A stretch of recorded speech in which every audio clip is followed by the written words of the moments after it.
Let's call this meeting of the Borough West Regional School Committee to order at 6:34.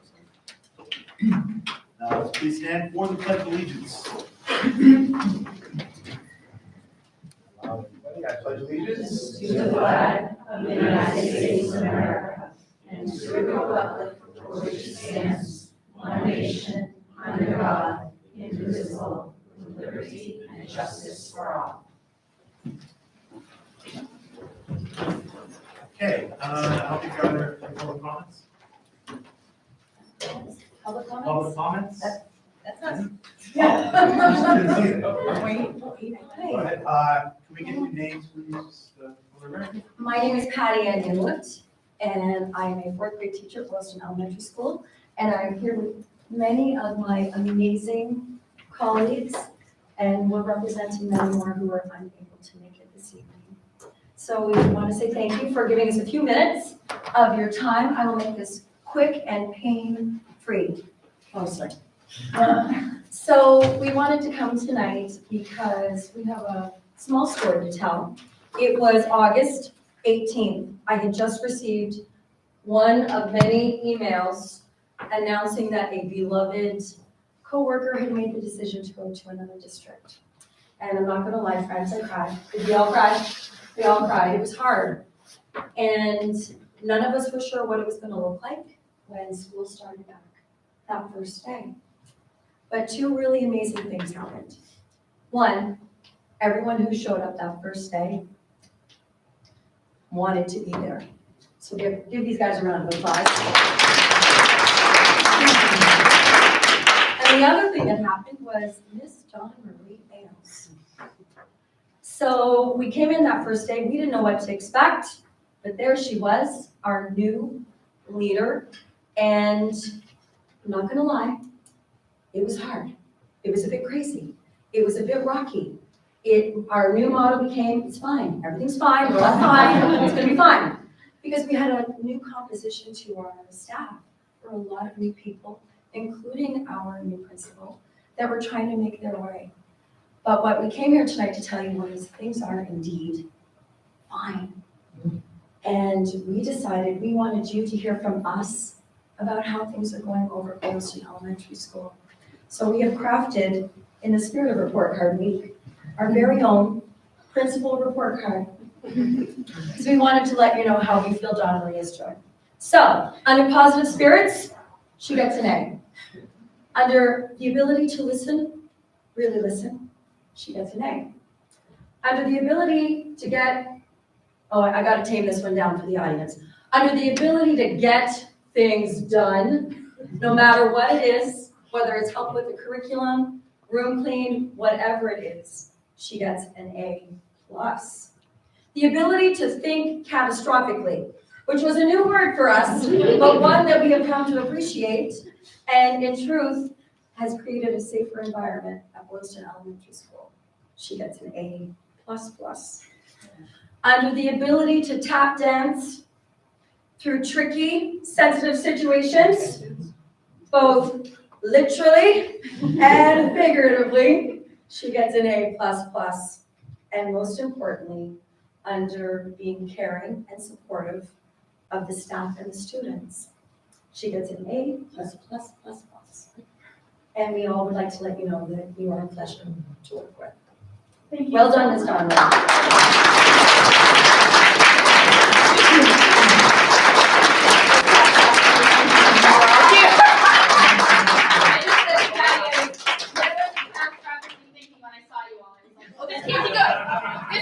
They're all here. Well, we just wanted to let you know what a wonderful addition she's been, because you don't always get to hear from us what it looks like on the inside. And we can tell you that if you walk the halls of Boylston Elementary School right now, the people that are still here and that are new to us have created a community unlike any other. And it's warm and positive, and it's going really well. It's really going well. So because it is report card time, we hope you will excuse us, because we actually have to get those done until Friday. So thank you. We want to say thank you to all of you as well for doing the hard work on the school committee. We really appreciate it. Happy holidays.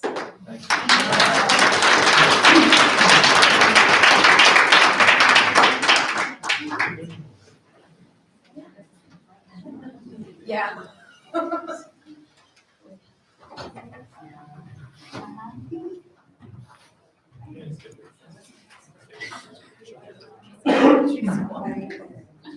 That was so nice.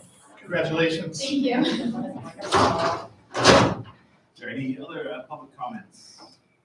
So I had a public comment from a community member last month in November. Do you know, Laura, I was sick when it Yes. came in. Was that able to be? Yes, I there? did discuss, I said that we would be addressing it, from Ms. Burns. Yes, Yes, exactly. Yeah. What, was there an outcome to that comment, or is that no, I believe we were gonna be discussing it in our policy meeting, was it regarding? Yeah. regarding school size? Yes, class size, classroom yep, expansion? yep. Yeah, Yeah, well, Absolutely. we discussed that in the last policy. Yes. Yeah, great, all right, thanks. We'll talk more. yes, absolutely. Any public comments? All right, any communications from anyone? There are several emails in the folder for you to look at. You all good? Okay, so next is the consent agenda. May I have a motion to approve the consent agenda? So moved. Lori, second. Second. Julie? In favor of the consent agenda? Aye. Thank you. Hi, sorry. All right. Trying to do- And I say six. I can't Any do two of against? these. No? All Yeah. right, so, on to our reports. On the report section of the agenda, it's a little different than in the past. I've put some time limits. I want to say they're hard and fast, but if you absolutely need more time, just take more time. But just in the spirit of keeping things moving, I put a few times there. I checked with everybody who's going to speak if those times were enough, so it should be enough. But first up, we have the annual Cape Cod field trip presentation. Yes, Mr. Doherty? we're here tonight just to, my name is Peter Doherty, I'm English Department Chair at Toms Regional High School. I haven't met a couple of you, so I just want to introduce myself. I'm here tonight with Lisa Sequeira, who's a biology teacher and our Science Department Chair, just to ask for permission to resume, once again, our overnight trip to Cape Cod. This year we have it hopefully scheduled for April 29th to May 1st. It's a Saturday to Monday.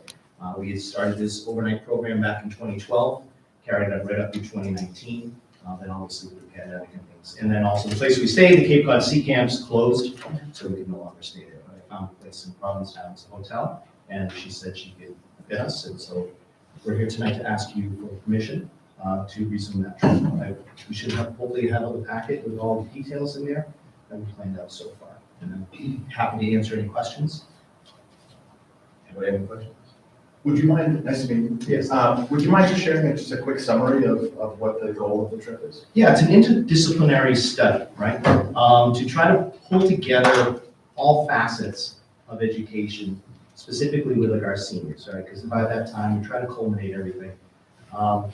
As we wrote in our letter to the students, and I mentioned in that article that I think I sent you guys as well, this Ken Cleveland wrote for us back in 2012. You know, so much of our modern education, standardized testing, is that things being disassociated, like we compartmentalize everything. This is that opportunity to try to pull things together. And so with our philosophy classes, Steve Pacheco and I teach, this course became a good supplement for both my AP Lit class and Steve's AP Euro and AP US classes. They were able to pull together AP Bio as well. The primary source that we use is Henry Beston's The Outermost House. If you're not familiar with that book, Beston wrote that in 1929. After getting home basically from World War I, he spent the better part of a couple of weeks on Cape Cod there to write an article about the Coast Guard base. And so he spent a couple of weeks there and was like, I need to stay there. He ended up building a house, became National Literary Landmark. Unfortunately, it swept away in the blizzard of '78. But so this book became like the cornerstone. Right. And we found out there's so many different ways we could approach this interdisciplinary class. And so that's the foundation for this trip.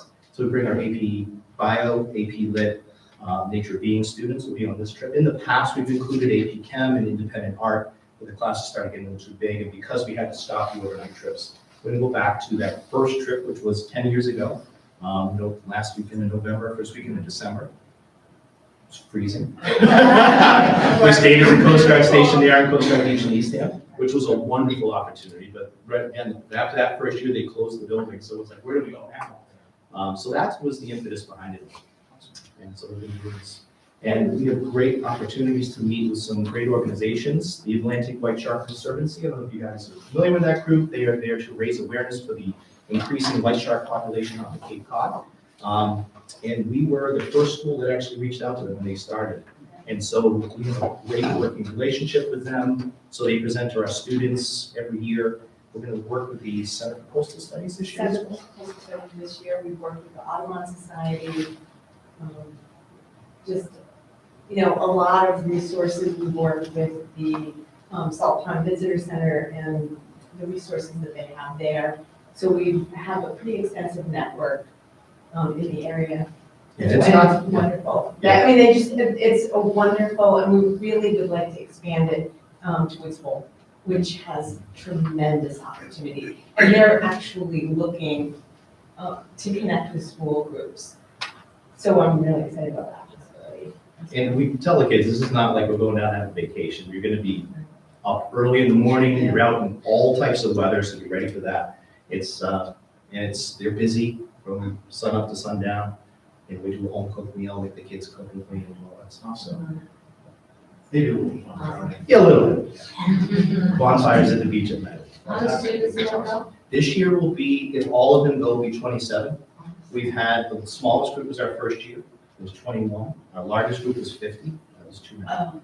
Yeah, that was here, we tried. The sea camps, again, could accommodate us, if you're not used to sea camps, it was a. Management that was difficult. That was a tough one, so we scaled that one back, so we typically are in that 30 kid range. That's wonderful, and I mean, that's a wonderful group to work with. We have, intimate conversations, we hold group conversations. There's a lot of learning, a lot of exposure.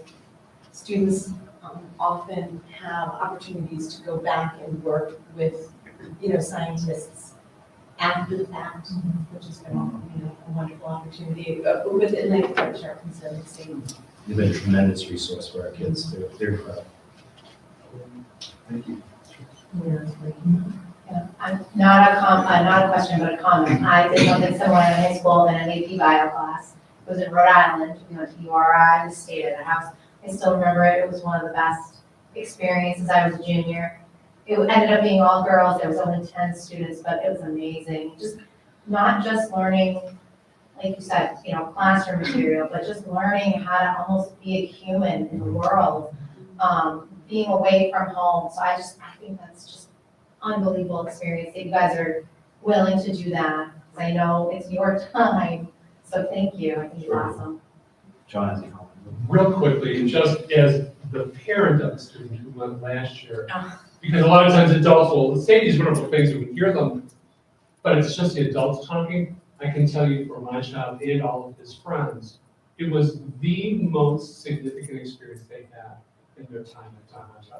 I was in the hospital, half dead, Jack Greenby, the outermost house, damn, gotta read his book. Gotta read his book. And then he could sit because of what they were doing in class, and he could talk about this stuff, as could his friends who came to the house to entertain me in my illnesses. It was amazing. And then the one thing I really wanted to share was, and I shared this with Mr. Dory recently, Jack's class, several of them gathered together right before they all went off to their different colleges to go back to the show, Oh, no way. to remember that experience. And, they promised each other that they'll keep doing that, and it's all because of that experience. It's Awesome. truly life-changing for a lot of children, and it's so delighted that it continues to grow. I had time. Yeah, I know we get the schedule. What was the name of that book? Outermost House. Outermost I want to House. read it now. Oh my gosh. Reading No, it. I'm like, I gotta read this book. It's so in my spare time. It's poetic. There's there are some, I have quotes on my wall, and sometimes I'm like, with the students, I'm like, okay, just listen to this. It's really, it's really powerful. So, yeah. It's really nice. It's great. Any other questions or comments? So this is on our list of items to vote on, but I think if we should probably move that up to vote on that now instead of waiting Yeah. for the next hour and a half. So I'm gonna suggest we move item H from the business items and vote on that now. So can I have a motion to approve the annual Cape Cod field trip? So, All right, did I do it? Second. All in favor? aye. Yes? All right, passes. Approved. Great, thank you. Yeah, thank you. Thanks, guys. All right, Ms. McCarroll and Ms. Logan, Unified Sports presentation. Yes, we've been looking at get Unified Sports here to Tohoto for, well, been talking about it for a few years now. Again, just before the pandemic hit, and then as we've come out of it, and I've been discussing with Diane last year, and then as she retired, kind of got thrown on the back burner a little bit. But as the year went through, we found that there's a program that would actually fit pretty well for us here at Tohoto this year, and if we could get into it, it's, well, let me give a quick rundown of what that would be.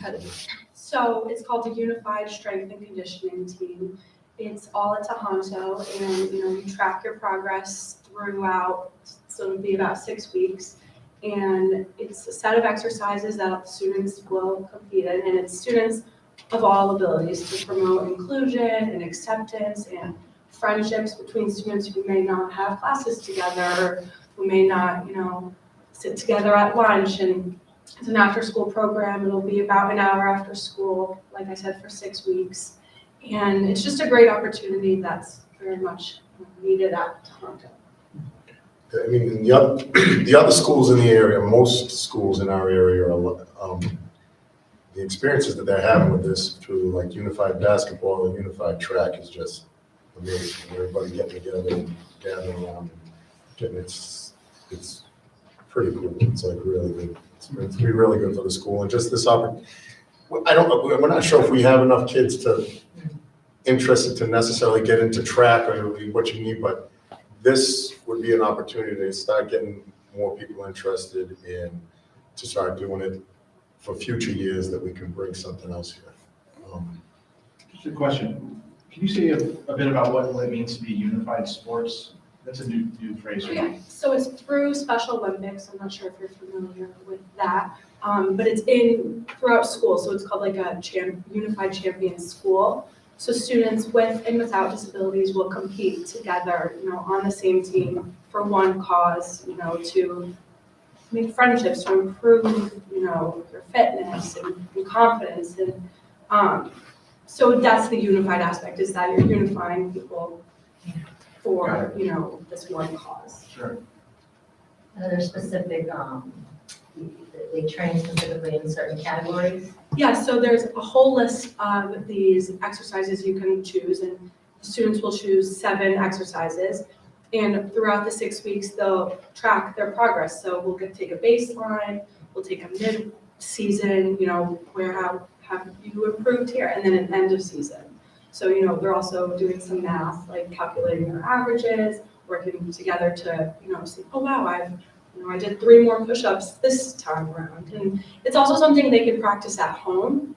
So, you're creating friendships, but you're also, getting healthy and active, and like bringing it home, like, oh wow, this is what I'm doing at school. So it's, a great thing for all kids, I love it. Is it on body weight or do you use weights? So it sort of depends on where it's at, and I really there's modifications to all the exercises, so you're meeting the students where they're at. So if a student has, some limited mobility, there's exercises for that student. So one could be, it's like going back and forth between cones, it's sitting in a chair and tapping the floor, it's a plank, but you could also do a plank on your knees. It's what works for that student. So not every student's doing the same exercise, but you could, you have the opportunity to select the exercises you're most comfortable with. And who writes the programming for them? So it's through Special Olympics. Oh, so actually. they send you sets? Yeah, so I actually have the whole packet of all of the exercises to choose from. I met with the woman who runs Special Olympics, Kathy Lutz, and she had a lot of great information for Matt and I. So that was, she's very helpful. There's just a lot of information online, and like Matt was saying, it's a nice segue into hopefully something in the future, like a unified basketball team, or there's like a bocce tournament that they do, so. Yeah. It's just nice, it's nice for all the students who might not have the same, opportunities to participate in these sports that they may want. And at the end of it too, on the last time when you see how you did or how you progress, it's, you want to try and get people in to cheer them on. That's, similar to how a unified basketball game would be, or to a unified track event to have, we might even bring some of that stuff right into the gym. You have, bring who together to come to watch. And did you say a 6-week program? Yeah, it's 6 to 8 weeks, Okay. depending on, the school and what we're able to do. But it's Sure. it's like January to March, Okay. the dates.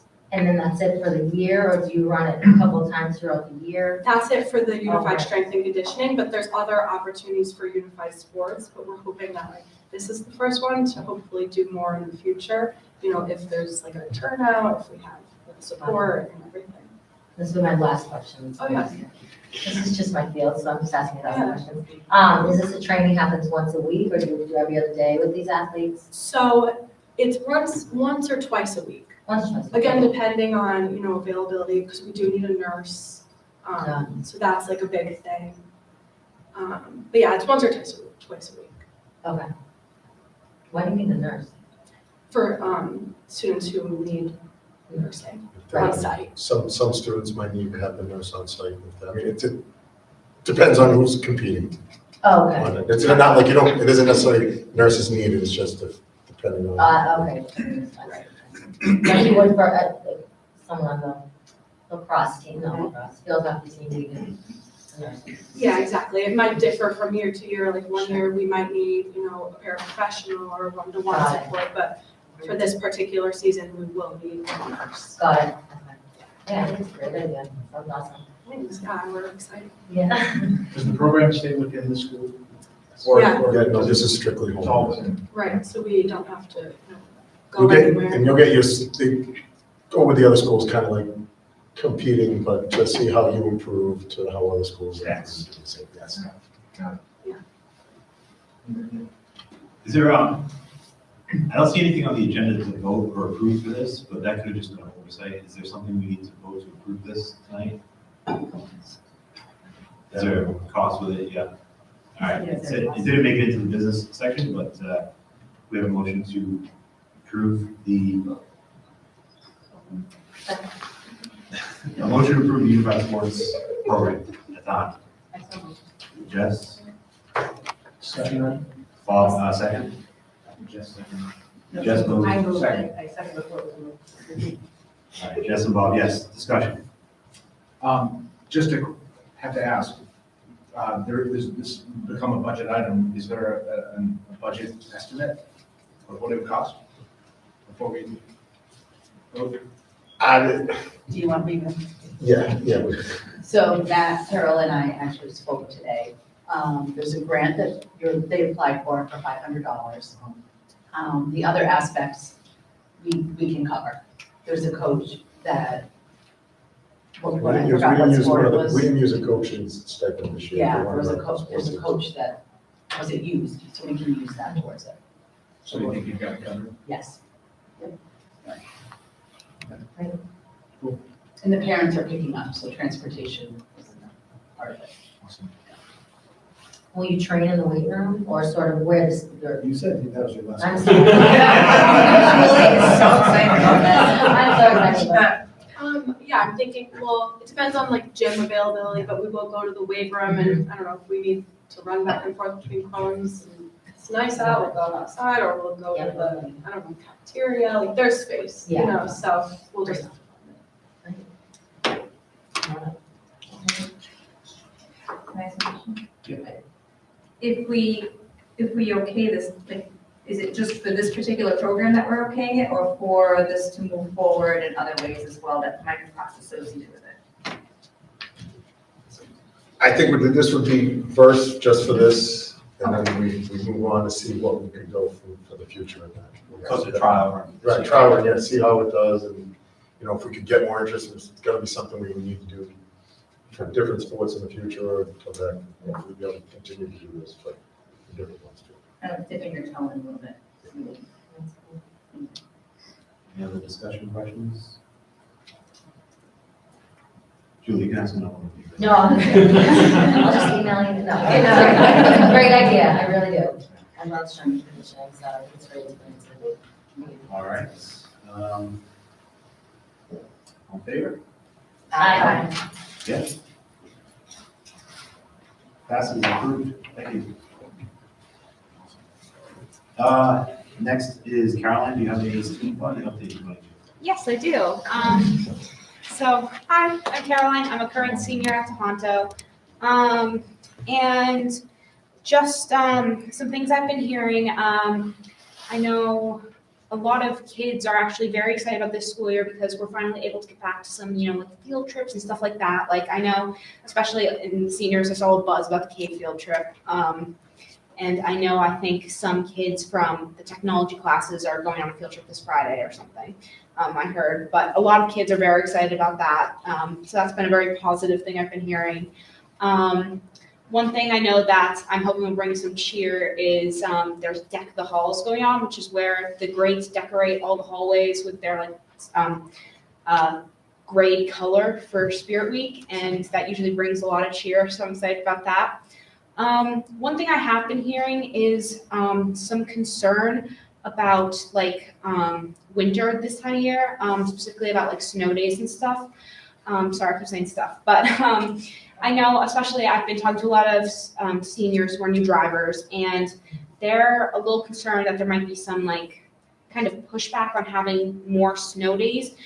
I think people are just concerned with icy roads and new drivers, how that might, react. So I think I've just been hearing from not even just seniors, but other people just, to maybe take some more, on the more proactive side when it comes to, snow days and with the ice and stuff, than be on more of the reactive side, I'd say.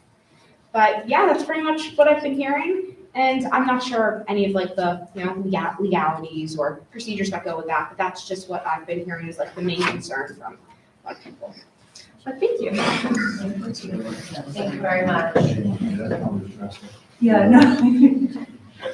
Caroline, I do want, since I just walked through this for the first time on Monday, we were all prepared in case we did have a delay. We anticipated a 2-hour delay, but the superintendent talks with the highway departments in both counties as early as 4:45. Okay.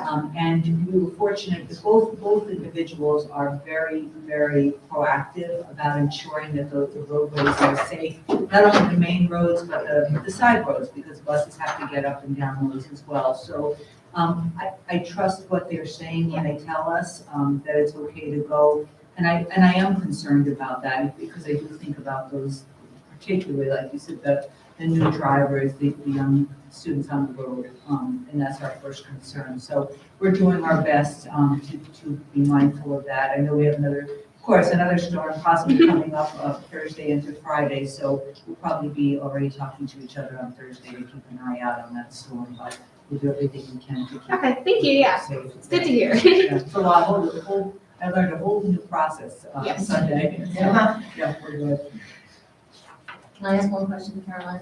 Yeah. Thank you. I love that you come and you report on what the students have to say. I think that's so great. The Deck the Hall sounds so fun. Yes. So when is that? It's usually I would say, I think it's the Friday before school, just so there's a couple of days or something, before the break where it's just kind of decorated. And I know it happens, I think it's run by student council. It's next week? Okay. So yeah, I think it's next week, and then, the people from the different grades, they bring in their own stuff, and they just, decorate it all up, and then people kind of have that little bit of holiday cheer before they leave. Okay, awesome. Thank you. Good. I asked you to just stick around for a minute, so I just want to take a minute before we get into the rest of the meeting. As we come into the end of the year, just congratulate all, not just the student athletes, but all the performers that had any sort of competition or performance in the fall, especially the football team, of course, winning the Super Bowl. So,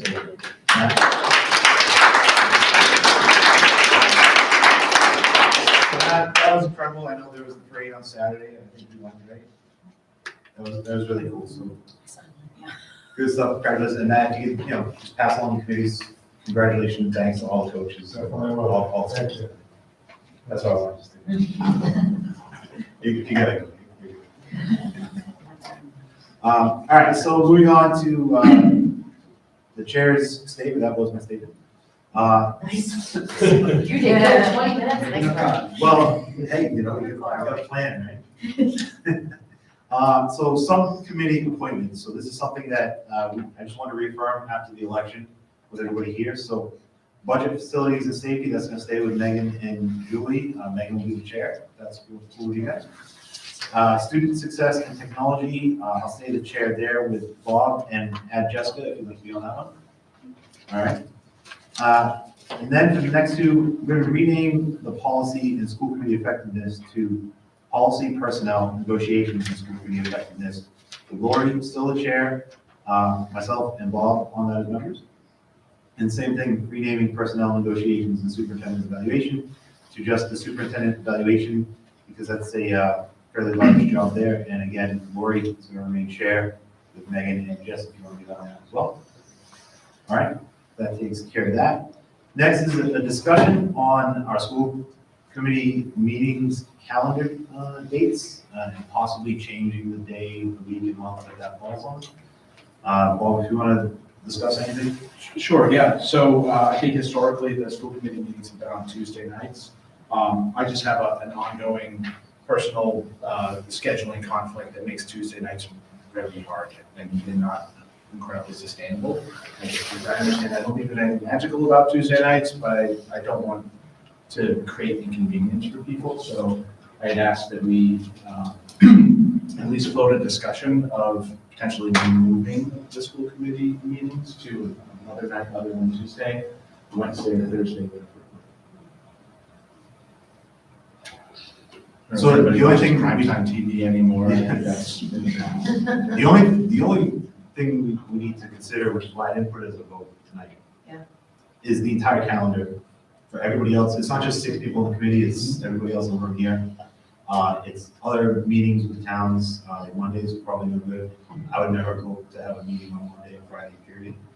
Well, select board is on Monday. Right, so there's a lot of other meetings that like Carol might have to attend, or might have to attend, or they might want to attend this meeting, or something like that, so. There's everybody here in the room, there's, the recording secretary has to kind of weigh in on this, it's scheduled through the end of the year. But it's a tough thing, I don't know, does anybody have anything to say? So I emailed Don Porter, the clerk of Boylston, so it seems like Monday's a popular day, Thursday is historical commission. Monday, Tuesday, Wednesday for some other committees, so, I know, Yeah, similar problem too. so I wouldn't be opposed to a Thursday. Wednesday would be more challenging, in some weeks if we're just throwing days a week out. Yeah. Anybody? Thursday would be really hard for me. Yeah, I love stuff on Thursdays too. It affects you guys too, so if you have any opinions. I think maybe the best thing to do is maybe take the idea back and look at your calendars for the rest of the year. And then in January, I think it's too soon to change anything in January, probably February to budget stuff that's going on. But we can maybe go back, look at our calendars and see, and then maybe discuss it again in January, see what might be a good day. We think we need a month to look at our calendars. Yeah, with it being the end of the year, the winter break, everybody's probably got things already pretty hard to schedule out. So we have one school committee meeting in January and 2 in in February. February. What is February governance? Jean? We have, That's oh, is the The budget, regular and then the final. The last one is budget. and they're close together because isn't vacation? Vacations in I think between. they're probably, it's the 7th and then the 28th. Yeah, it's actually the first Tuesday Oh, of the month, it's the last Tuesday. And then this, yeah, the school break. Oh, so it's the week after school break, so it's almost in March. I'm open to any other day of the week as long as I have advance notice, and I don't have my schedule like a month at a time, so if we made the change in January for whatever. Understandable if the budget's already set in stone for February. Yeah. But I'm flexible. But I agree Monday's probably not good. Yeah, we'll do Monday because it's like. And the select board and all the town, the Boylston Town Hall is open 6 to 8, so that's, As far as like changing a date, there is no magic to Tuesday, right? Was there? Is there any reason it's on Tuesday? No. It's just been always, how long has it been on Tuesday? Quite some time, but it was on another. It was on Wednesday for a while. Yeah. so It used what's to be Tuesday, Wednesday, Thursday when we were 3 districts. Right. That was. Yeah. But it was different school committees, didn't they have a school committee in Boylston, It one was- in Berlin, and then they probably. But it was the same, it was the 3 from Berlin, 3 from Boylston, and then the 6 would get together.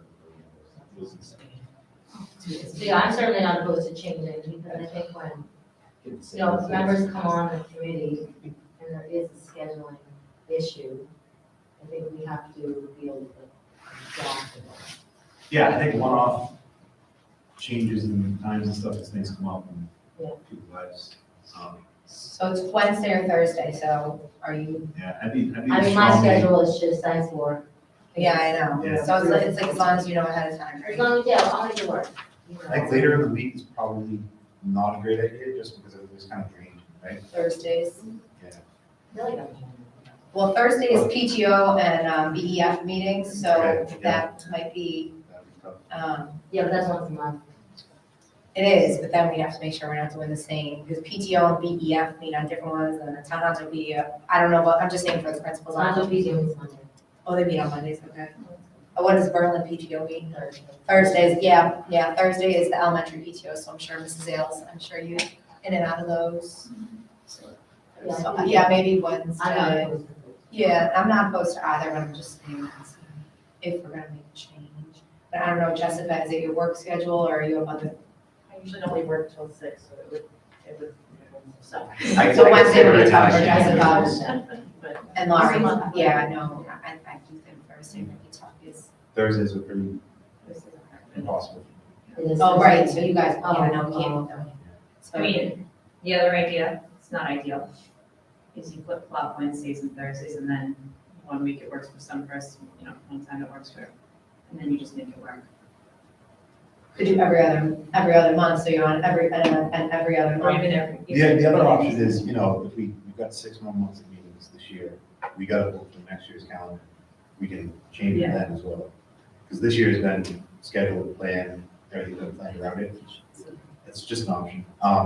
This committee's not afraid of a little change though, right? What's that? This committee's never been afraid of change. No, No. it's just, it's gotta work for everybody. So, Yeah, do you wanna maybe figure out the principals, dates that will work, and then we'll come back?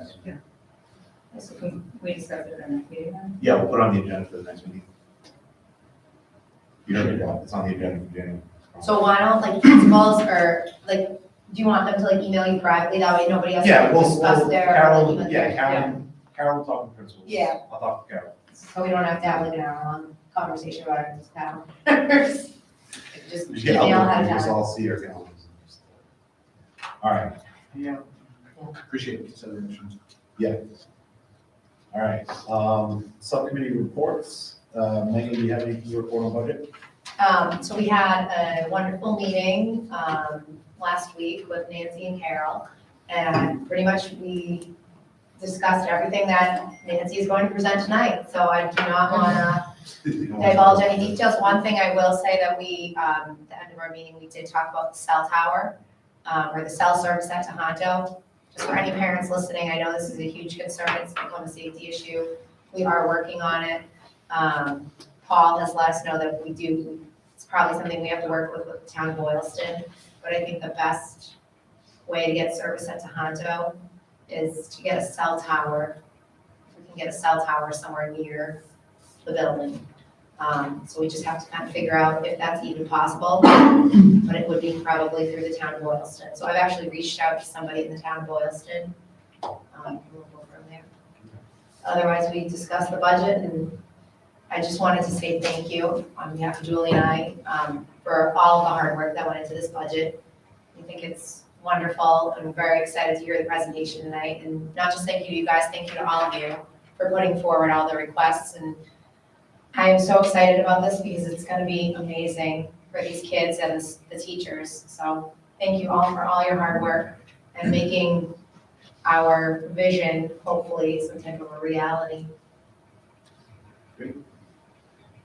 Student success and technology, we have a meeting scheduled for December 8th, but scheduled conference that was canceled, so there's no updates there. But what I am gonna do is sort of assign to that committee to work on a plan with Carol on the district improvement plan, on just how to communicate that, how to push that, kind of like a marketing plan type of project or discussion for the next meeting. Policy, Lori. So I apologize, my report was in the drive, but it's not there anymore, so I'm just gonna go off my minutes. I would like to send it out, I'll have someone send it out to you, because there are action items on there. We did go through, the August newsletter. Yeah, see, I apologize, can you go on to somebody else, Mike? It was in here and it's gone. Yeah, I noticed a few things going too. Yeah. It's funny business. Yeah, strange. So so should I submit, this is kind of, so should I submit a report and put it in the drive? No, I Or think you she just just- has, I think she just has so much stuff to. All right, I was gonna say, are these just like quick updates or? You did the minutes, so that's good. Yeah, they're just quick updates, but I think some of the stuff there, I think, was above some of the votes we've got coming up later tonight, so we'll discuss them then. The August newsletter was long. Was really long. And personnel negotiations and superintendent evaluation, I don't think there's a report for that right now. Is So there's that- nothing am going I- on right now. No, that would Thank make you, it no. nothing. All right. That brings us up to the MCAS reports. All right, ready?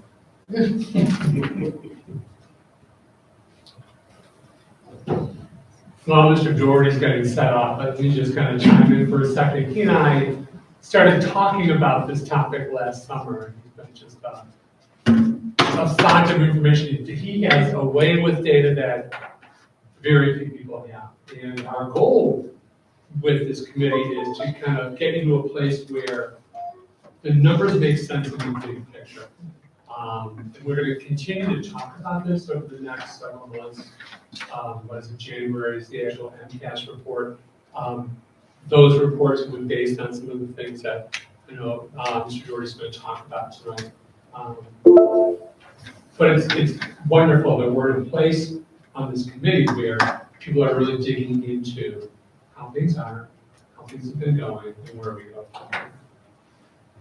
That's perfect. That's my 2 cents. No, that was Pretty good, huh? And no actual work on my part. Camera adjusted on Mr. Doherty, the basketball. No, it's totally fine. No one needs to see this. Maybe on the slides. Do you want me to turn more up, or do you want me to? No, that's fine. That's fine. So, as John was saying, tonight we just wanted to introduce to you what our presentation in January will be about, really, because there's so much data that's available to us, way more than just achievement. Achievement is usually what people go to when they look at that and they want to do all these, where's the school? But that's just such a small portion of what we're actually looking at. It doesn't always necessarily accurately portray how our district is doing. So it's important that we're all on the same page, looking at the same information and coming to the same conclusions. For instance, we look at this chart, right? Very simple. What do we say? What pops out to you? Anything.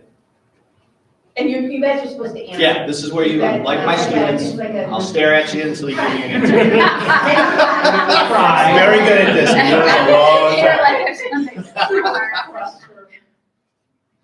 What, my God? Is this for all grades and schools in the district? This is just the biology test. This is last year's. Last year's, what do you see? I see a lot of people meeting expectations in the district, or about the state. What about these two?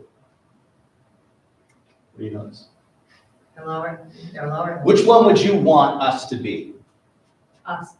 This one or The this district. one? Oh. That's it. No, we want to be the bottom one. Right? Thing is, we're both.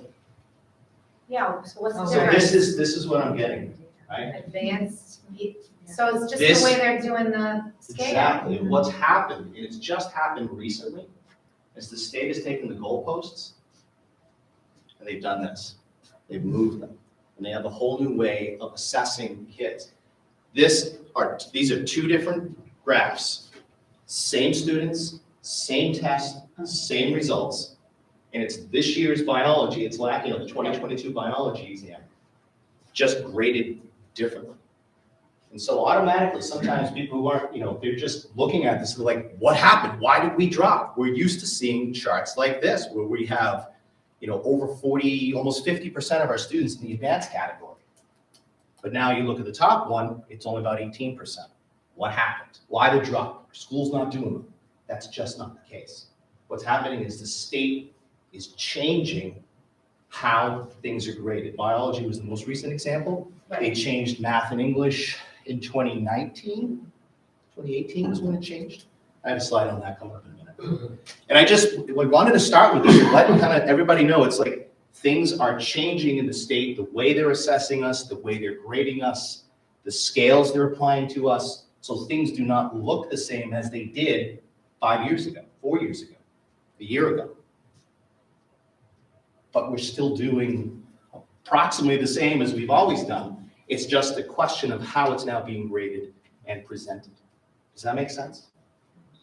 So what the bottom is how it's being graded. This is- Now. See what this is? This is what they call the legacy test. This is the next gen test.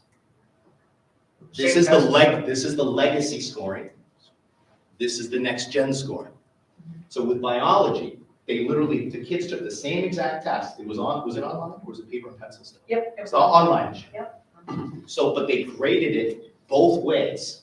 So you can see the differences in the old way of scoring things and the new way of scoring things. And they actually had a very difficult time.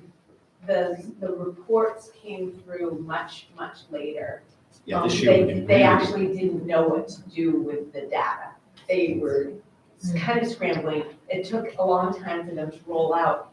And because it is as math and ELA, it is a requirement, a graduation requirement, they had to figure out what they were going to do, the determination for competency.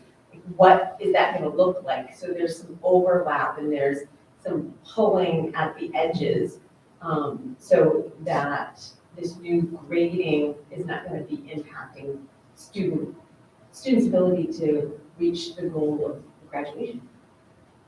So Lisa, I'm glad you brought that up, because typically speaking, we'll get curriculum analysis, how our students did, usually by like the end of June, we get raw scores. So I start doing my analysis June, July, through the summers. This year, we didn't get it until the very end of August, beginning of September, and we're trying to get information to our staffs, to look at, curriculum, and the state was just delayed this year putting things out. So it's just part of this that we need to communicate with everybody, so everybody knows where we're coming from, what's going on with this information. Wait, so do you know why they changed it? I mean, it's just troubling. It's like they're making kids look worse than before. Is this because people are getting FCAS scholarships? Like, is this a money thing, or is this, they're saying, no, the students, our expectations are growing, they actually need to do better. Like, do you have any idea what's driving the reason? Riley came out, Commissioner Riley came out and spoke to that.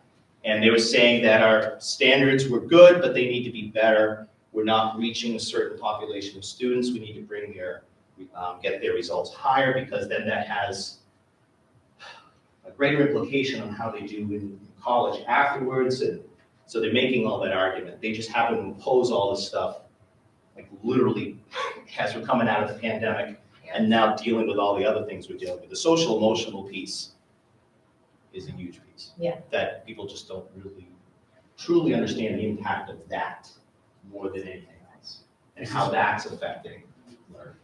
Is this grading system or scoring system used or conveying results to students in this manner, or is this just for? No, it is.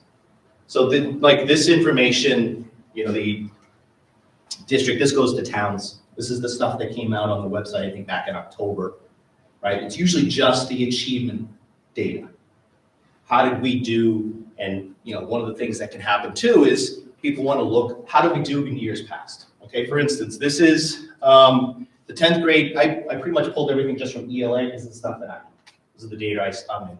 So this is how 10th grade did in 2016, 2017, 2018. Okay, so we're looking at Tohoto students. 74% of our students are in the advanced category, 25%. So we're doing pretty well. And then I get the 2019 results, and I'm literally, my first comment was, what happened? That's crazy. Like, did I stop learning how to teach in 1 year? And so that was the year that I really started looking, all right, what happened with the state? Literally, we moved the goalposts. Do you have clarification on quantitatively what's changed such that Yes. results that would have landed in the advanced now land in median expectations? That's on one of my last slides, and I provided a bunch of links. That's why I gave you that stuff. Hopefully, I think I gave it to you last Tuesday to look at. I'm not sure if anybody got a chance to look through this stuff. But again, we'll get more detailed in this in January. Today is more just to let you know where we're coming from and the different types of reports. Like, if we only look at achievement analysis, it's easy to see the school's not doing as well as it did the year before. If we only look at that, we can come to a lot of bad conclusions. So changes in state testing since 2014. The ELA standards changed in 2011, again in 2017. I'm not quite sure on math and biology, but Francine will get into. This is from a slide presentation that I did back in 2019. 2019 was the first year for Next Gen MCAS exam for grade 10. First year to test the 2017 standards. The legacy MCAS was from 99 to 2018, so Jess would have taken this test. Grades 3 through 8 have taken Next Gen since 2017. Testing on the 2017 standards started in 2018. Grades 3 through 8 took a PARCC exam in 2015 and 2016, and that screwed up a whole bunch of stuff. We won't go there. And all grades took the legacy MCAS prior to 2015. So these are just some of the changes that have happened, and there are more changes to come, and I'll get into that in a minute. So that's something else we want to talk about is the state's constantly changing things. So it's really important that we're aware of that. So then when we're looking at data, we have that in mind that things now are going to be very different in 2 or 3 years, John. So the class of 2026, this year's freshmen, the graduation requirements are going to increase, and the current fourth graders, they're going to go up even higher after that. So it's going to be more difficult for students to graduate high school, starting with a freshman, and again, even more difficult for the current fourth graders. That's confusing to me. Can we pause there? Yeah, sure. So I'll jump right to that slide if you want. I guess I might have made a bad assumption, which is that the scores are the scores. We're just dropping them in different buckets. Yes, but they're also changing the buckets levels. The expectations. Right. So this slide, which is the last one I have here, I had to put this together based on a couple of different pieces of information the state gave us, because the state doesn't have something like this. They have it in 2 different places, and you have to kind of put it together. I was like, I can't do that, so I made my own chart. Thank you. Next Gen achievement level classes, 23 to 25. If you score in this category, you're not meeting expectations. These categories partially meeting, then these are meeting expectations and exceeding expectations. Well, the old test, okay, the legacy test, you can see this was just a small area, would have been failing. This area would have been needs improvement. This area was proficient, and this area was advanced. Okay, so what was used to be advanced is now meeting. And it's a very, very small percentage of students who are going to get here. As far as raw score is concerned, I'll pull that chart up for you in a minute.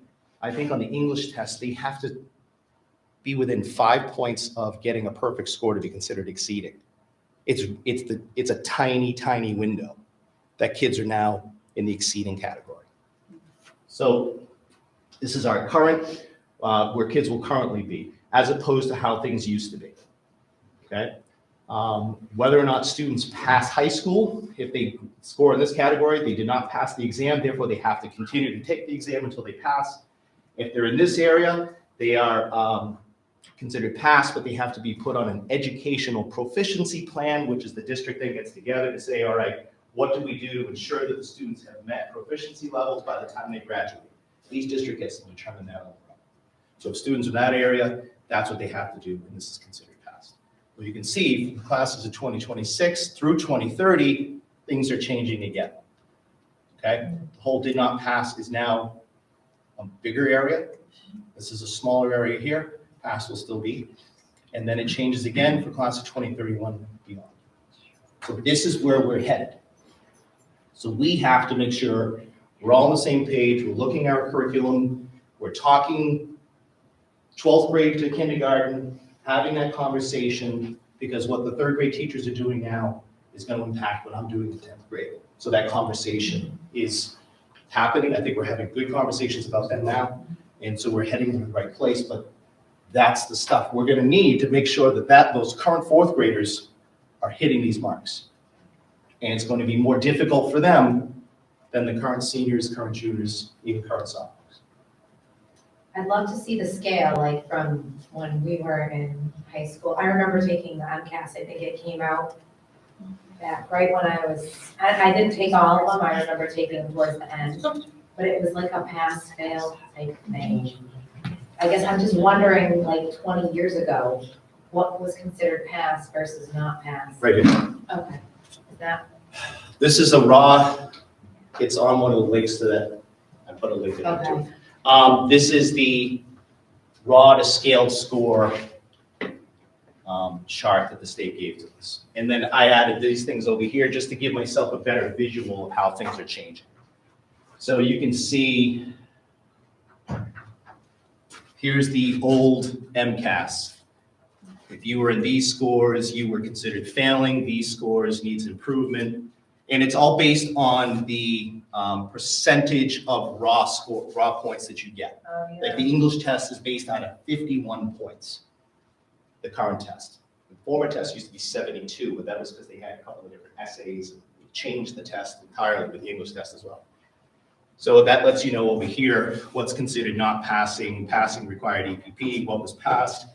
And if I scroll down. So essentially, less people are passing now. Correct. Because of how they changed the scale. Which just makes no sense. What's your opinion? Is this a good thing, a bad thing? Yeah. What? I have no problem with standards increasing and asking more of our kids, but let's be realistic too about what we expect. Because high school should be more than this. Yeah. Does that make sense? Like we could become an MCAS prep school. I hope to God we never do. Because that's just looking at, this is one test for English, it's 2 days. Kids sitting there. Have any of you taken a practice test? Sure. See, this is why I wanted to do like a full executive session. I was going to make you take the 10th grade practice test. Yeah. To sit there and type out the essays that the kids have to type out. They have to write 3 essays in 2 days based on reading. It's not easy. And then that's sophomores. Imagine a third grader sitting there trying to type into the stuff. One figure. One. And what if you're like sick or not, have an off day? I mean, like I thought colleges were going through, like moving away from SATs and standardized tests. So just the heavy emphasis on this standardized test, it just makes no sense to me. Right. I'm lost. Is the emphasis on the test changing, or we're just moving the bar and changing what it takes to achieve a certain label? So, just curious, if a student can learn, let's just say anything from 0 to 100 in their academic experience, right? 100 being the most, to oversimplify. Let's say a student learns 70% of their potential. That will send them off into the world prepared at a certain level. It comes with a label, right? Meeting expectations, partially exceeding, whatever the label is.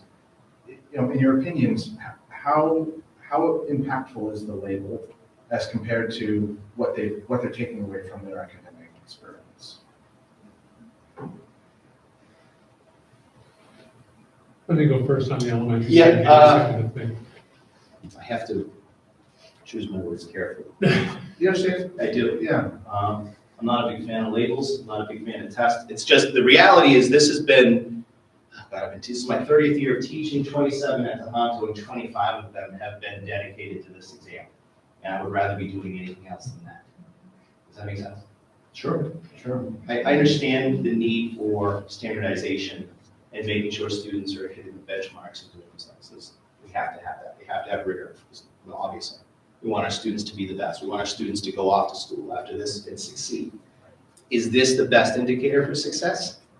That's up for debate. I think it helps, but I think there's way more to a child's education than this. That's why I try not to get caught up in what are the scores this year, how are they last year, the schools failing.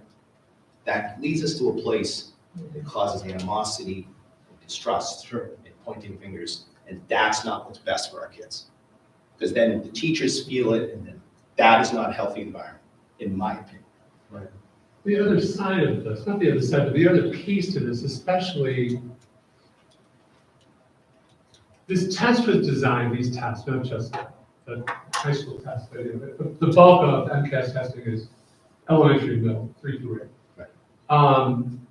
And the original intents were good. They looked at how we were performing, how we were getting our students ready for college and careers. And you could see, if you looked at the big picture, certain places were doing it very well. Certain places were doing it less well. Certain places were just like doing whatever they damn well pleased.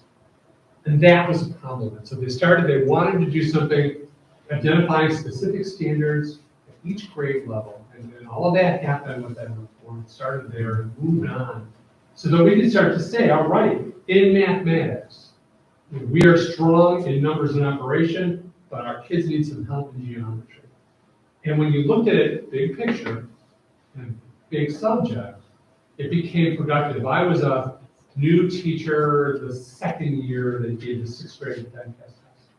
And I can remember sitting with my teaching team, not brand new, but the English teachers and the science teachers and the math, we all dug into this, and they had fabulous discussions.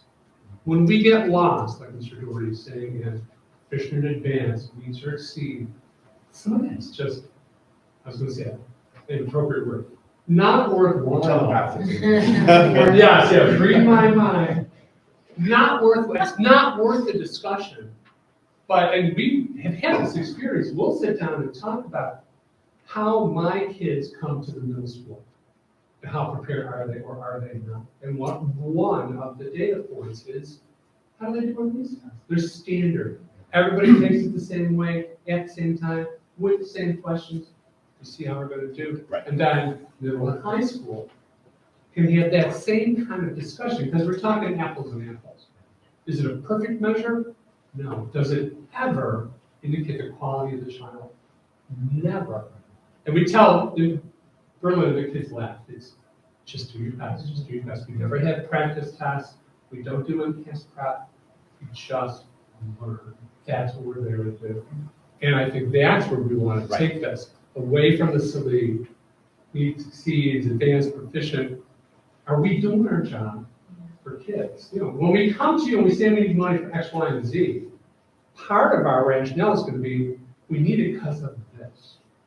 When we talk about rocket math is on the budget, it's like, it's not huge money, but it's like $7,000. Well, why do we need it? Because our kids aren't fluent in math facts. And that's going to help them be more proficient learners. We know that they're not proficient because we watch them on the MCAS test. But our response is a deeper, student-centered kind of response. It's the same thing with typing. I shared this with you guys a couple months ago. I realized finally they were getting terrible scores because they can't capitalize letters. Those are the kinds of things that we do get. But when we get lost, and Mr. Doherty and I totally agree with this, when we get lost in the numbers and needs and exceeds, and we define ourselves that way, we're just wasting time. Yes. So Carol, maybe, how is this all going to fit into our new plan, your idea for the portrait of the graduate, right? It sounds like what you're talking about is more a picture of how the kid is learning, not necessarily how they're scoring. Scoring is important for colleges and after school and whatever emphasis they do put on it. But how is this all going to fit into this next 3-year plan? I think that what we're looking at is a competency-based approach for students, a whole portrait of a child as they move forward, how they approach learning, not just that they're learning facts, but they're learning how to learn, and they're learning to apply those skills and strategies for the future. So that's the approach of the portrait of the graduate type of work that we're doing. This is a great measure for us to make sure that we're giving students hitting the standards that we need to for those students. But as John and Peter said, this is a piece of the story of those students. And so we want to make that available to them, every possible type of learning opportunity, a lot of experiential types of learning, project-based. I was in Peter's class the other day, philosophy, and they're doing a project on Aristotle and Plato, and those kinds of things that get them to be thinkers and doers and problem solvers. So that's how this work, I think, ties in. It's a piece of the puzzle. And just to kind of tag on to that, and just to back up for a second, when Carol first started talking about portrait of a graduate, here we go, Carol and her fancy ideas again. Yeah. But as we learned about that, and learned about what this district-wide approach would be, when we talk about what do we want kids to look like at the end of their careers, and how do we get them there, it unifies the whole thing. From little idiot things like thinking, to deeper things like expressing themselves, developing critical thinkers in 4th and 5th graders, so that when they get to Aristotle and Plato, or The Outermost House, which is not an easy book to read. And as well it should be, they're prepared for that. Because if we do our jobs, if we teach them well, the test isn't going to matter. They're going to be prepared. Right. They're going to do fine. But we get to get to that. And so, if you don't mind, I'll jump in a little bit, because again, this is just achievement analysis, and again, I'm just taking from ELA for the last couple of years, how our students have done. If we just look at that, that leads us to one conclusion. I think it's better for us to look at, we want to really get a better look as a more accurate look at a piece of the puzzle for our graduates, what they look like. We want to look at the growth model, which the state did put out in 2008. We want to look at what the growth model is. And I think that's a better way of looking at how our students have done long term. This is just a chart that I pulled off a spreadsheet that I've been creating, because the state used to give us these reports and they don't do it anymore. This is looking at how a graduating class has done over the years.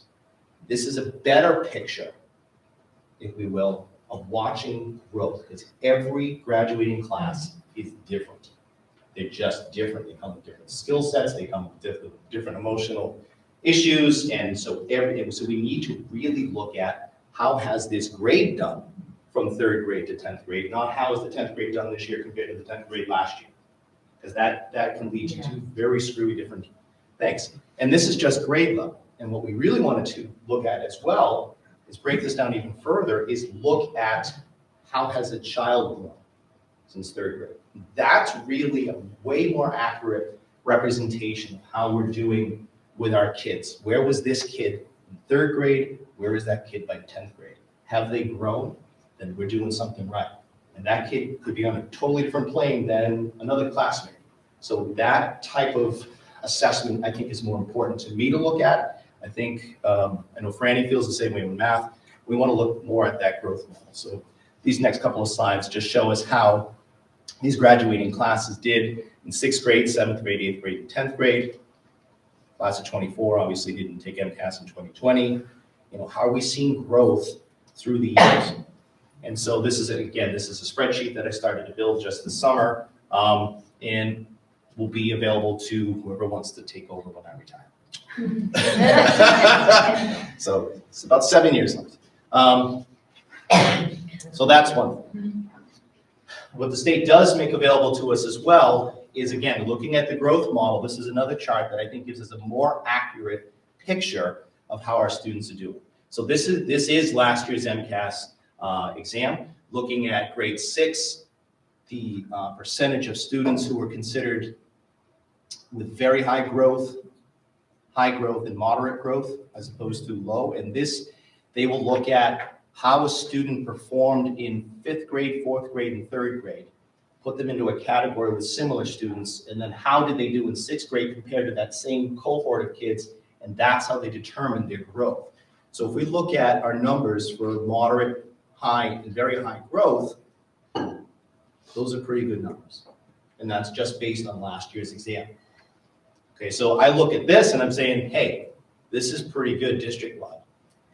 You know, so we can look at 2022 numbers, and maybe they're not as strong as 2021 numbers. When we look at the growth, we've got quite a few kids in those higher categories. Question for you. First of all, love the reduction of data. Good stuff. I'm a data guy, so thank you. I'm an English guy, so this is foreign. I do all this on my own. I don't know who helps you with this, but 5 to 6 minutes. Thank you. So you mentioned that, you know, really the goal and the culture we want to create is around helping each student meet their full potential, right? Which I think is awesome, and I fully support it. Does the school system look at growth at an individual level? We can. Is that something that we do? Absolutely. Yeah. So when, you know, again, I'm just scratching the surface of the amount of data that's available to us through the state's website. So I can break this down for each individual student and see their growth from 3rd grade to 10th grade. I can get individual reports on every single kid. And we'll often share those at the beginning of the year, especially with like our kids on IEPs and 504s, so they can get into the special ed teachers' hands where those kids. So we do look at that. Awesome. It's just, we may not share that publicly, but we can't share it, obviously, with each individual kid, but that is a level of data we're looking at. One of the things to remember with growth is that low performing students, special education kids, kids on 504s, kids with learning challenges, can still have high growth. Right. And that's the value of looking at this. This is value added.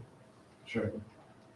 Yeah, it's also, you've got the growth, how are you combining or measuring the growth versus the achievement? Because if you got high growth, but you started from a very low achievement score, it looks great, you've got high growth, but you're still failing. So how are you presenting that? Like, it sounds to me like, I think we understand, you know what's going on here, right? But how, it's becoming a communication issue again to parents. How are you gonna sell this to parents? Back to the portrait idea, the plan idea. So this is the first step of that. Like this, I love this chart. In this growth, achievement and growth scatter plot. And I can break this type of data down into gender, economic status, high need status. You can do it on a district, like this is literally district to district. I can look at this chart. We want to see how we're doing against other districts. If you want to do that, we can do that. This data is available to us. This is from 2021. You can see this is where we are. We're in high achievement, high growth district in 2021. These numbers were great. Actually, I'm very proud of that. Tohoto was 2nd in the state for our growth in 10th grade. We were the same in 2019. I know this year math was 6th for growth. So when I see those numbers, it's like, you're doing something right. And it's working despite the pandemic. Like this was the hybrid year. And that's our 10th grade scores. And these are against, you can see some of the other districts I put up here. So I can also do this for within just the grade, where our high needs kids versus our non-high needs kids, where our kids are economically disadvantaged, or anything like that. We can break that down. This chart I love because it gives us a real quick snapshot of that achievement and growth together at the same time. That gives us a way more accurate picture than just the achievement by itself. Does that make sense?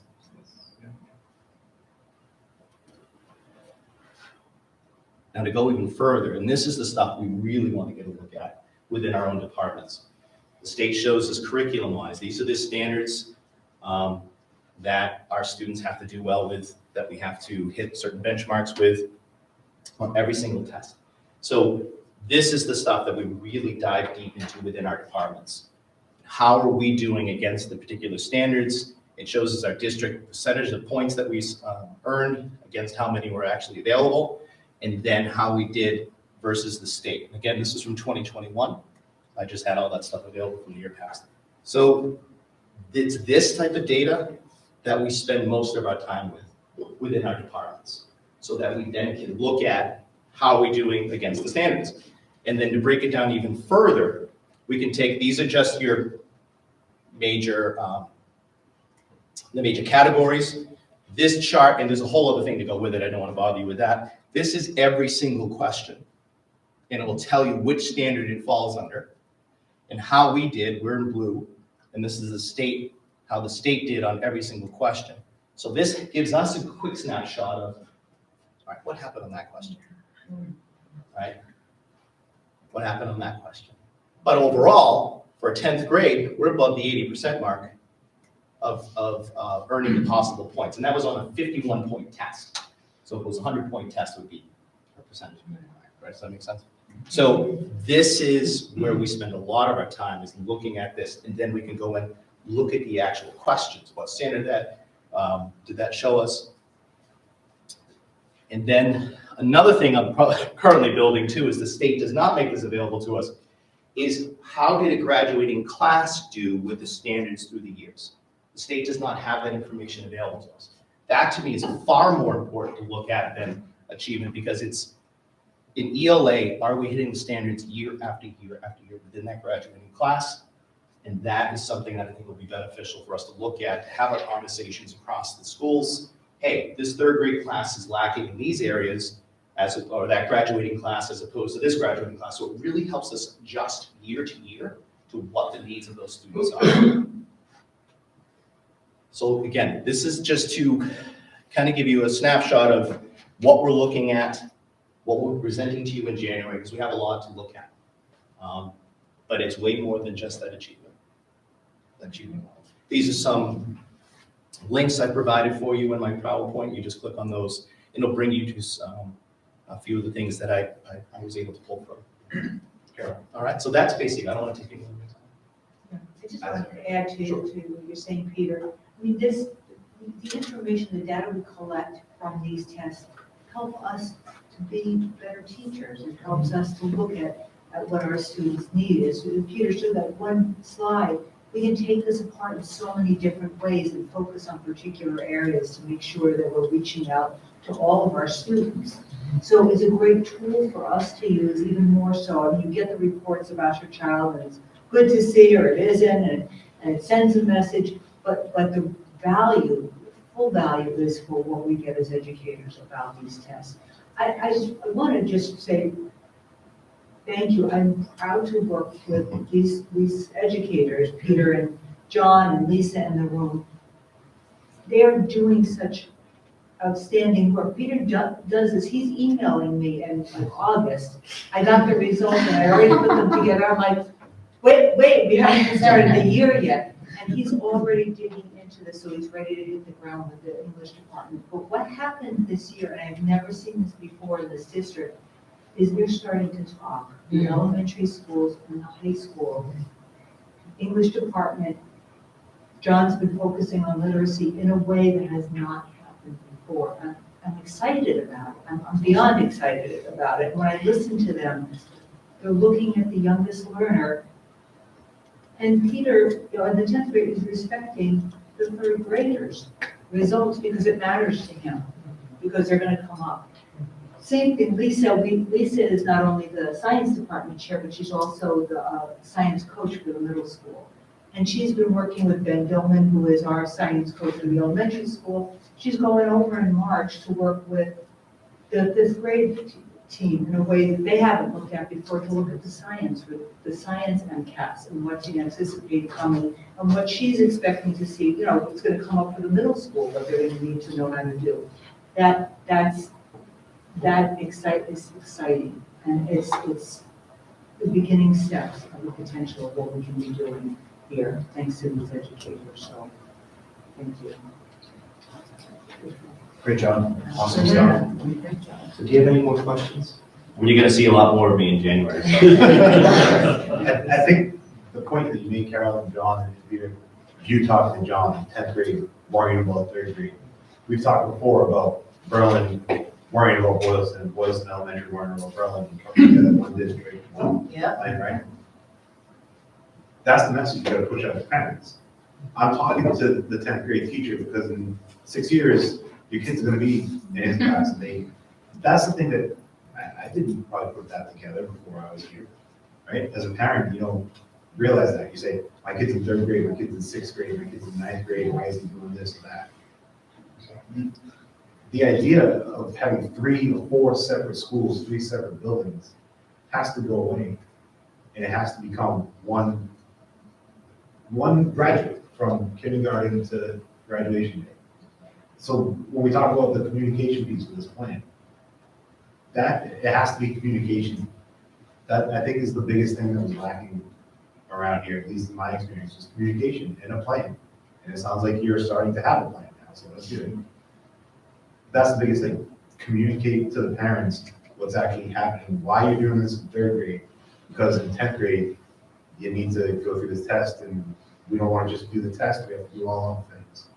So to hear that, you know, that's why we have this plan and why we have this big budget coming up, and that's what we need. So I like it. Thank you. That was great. Thanks. Peter, don't shut that off. Are you using that? Peter, shut that off.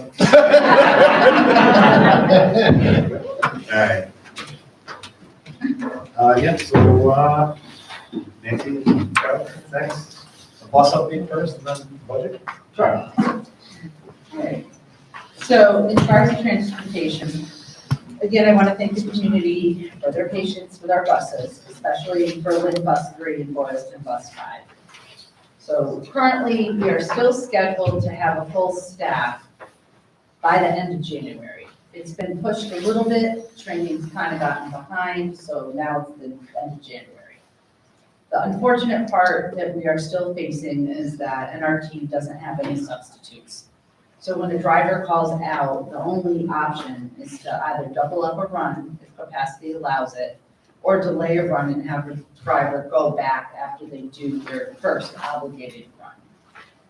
So if anyone knows anyone who's interested in driving, please reach out to me and I can help you get in touch. We'll drive.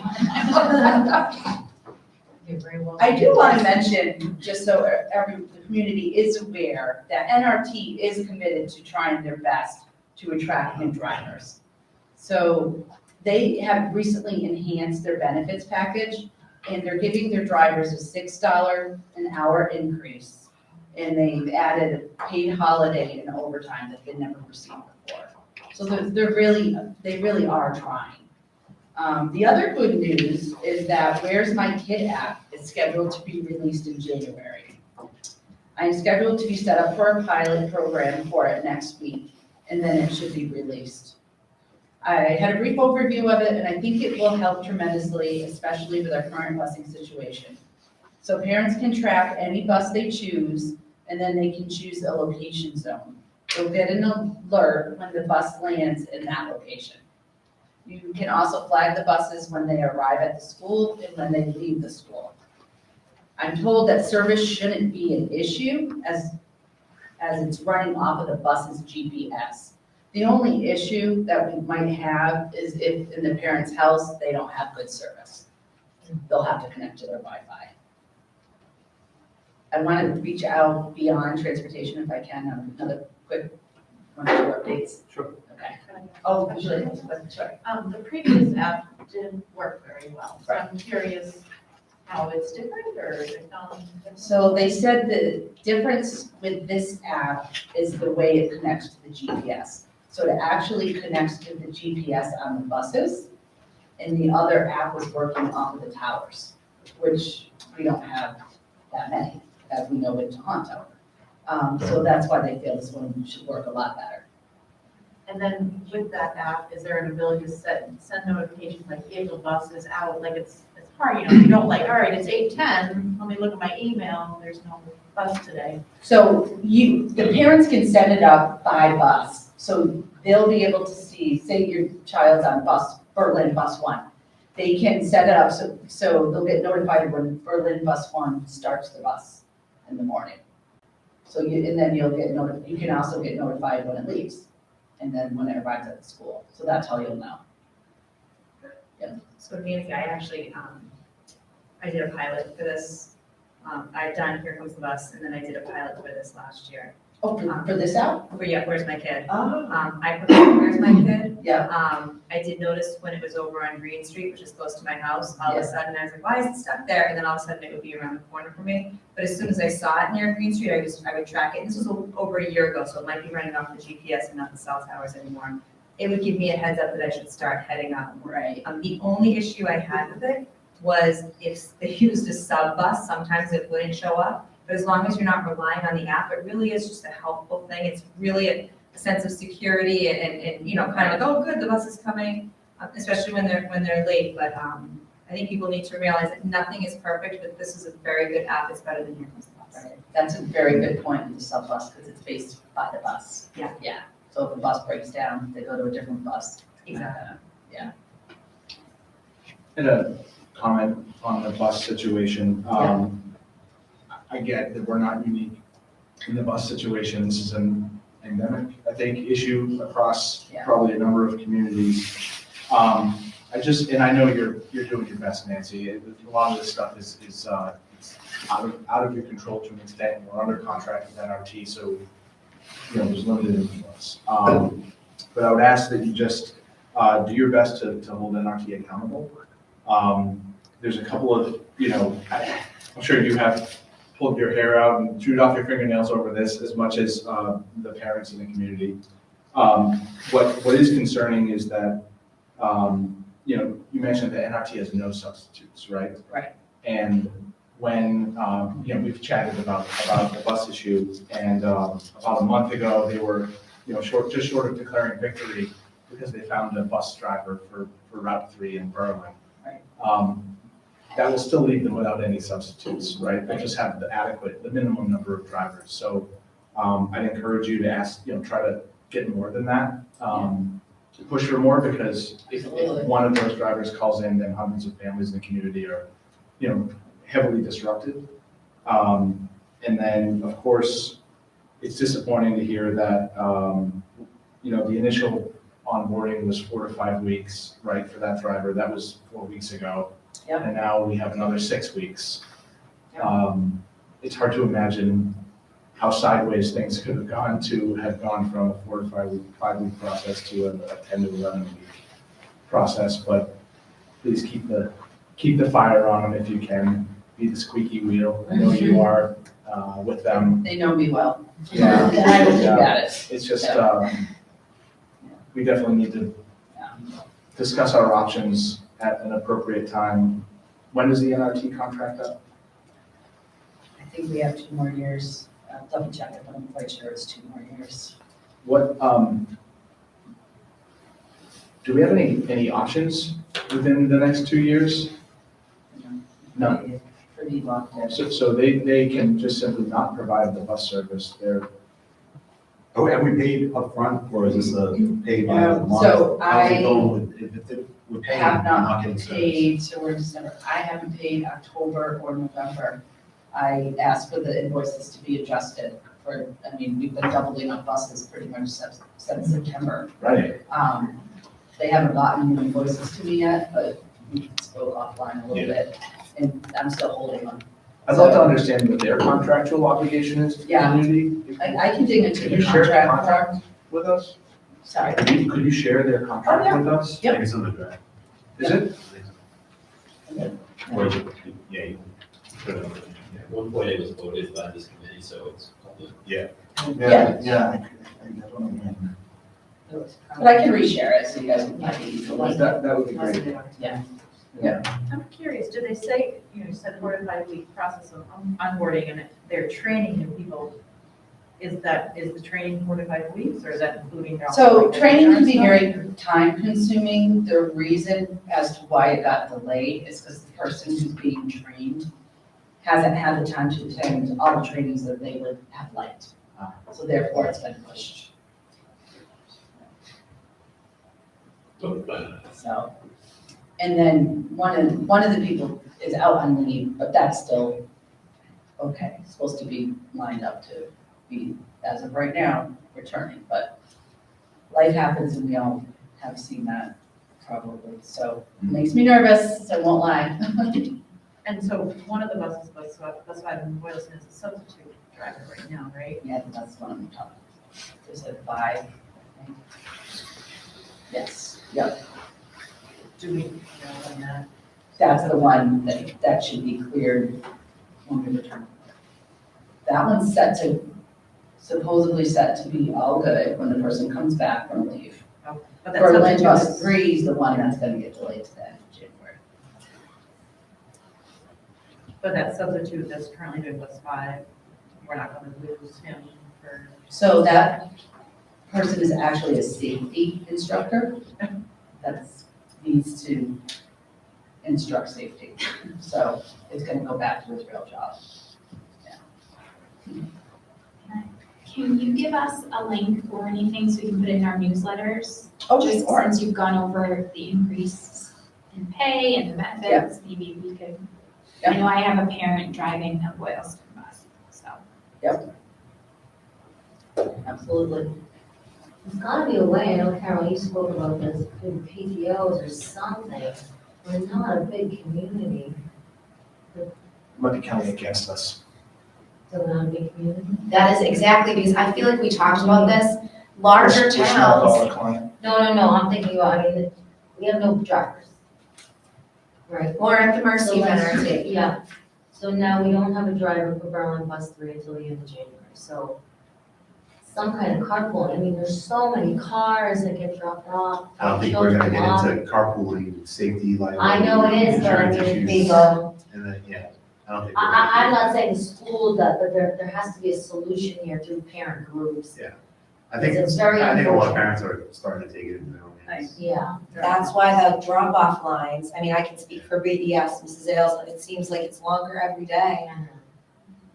So end of January, you think we're gonna have a better situation? Hopefully. All right.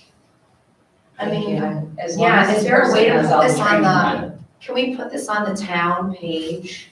Because I don't know if that's been done yet. Do you know what I'm talking about, Laurie, the Boylston Areas Connect We need with? to say that there are job opportunities, for job opportunities. Yeah. Let's put it up there. You mean like the Facebook pages or the? Yeah, on Facebook. I'm just thinking like, you know, it's, we talked about this, I know, it's a part-time job, so you're not gonna get somebody that needs money doing this. You're getting retirees that are looking for something to do and make a little bit of extra money. Good money. For moms. Right, moms. $6 an increase is pretty good. So, Yeah. you know, you might get some people that are like, oh, I didn't want to get the germs, and now they're like, well, for that much money, maybe I don't want, so I'm just wondering if we can get the word out on that Boylston, I don't know if Berlin has a page. Yeah, we can say. Yeah, Bob's been, putting it out there, we. All right, because I haven't seen anything on the Boylston page, It's an but, employment issue, I mean. so can I put that privately out there, or just? Yeah, I would take, you know, my newsletter, I would just take that. All right. Put it on. I'll do that.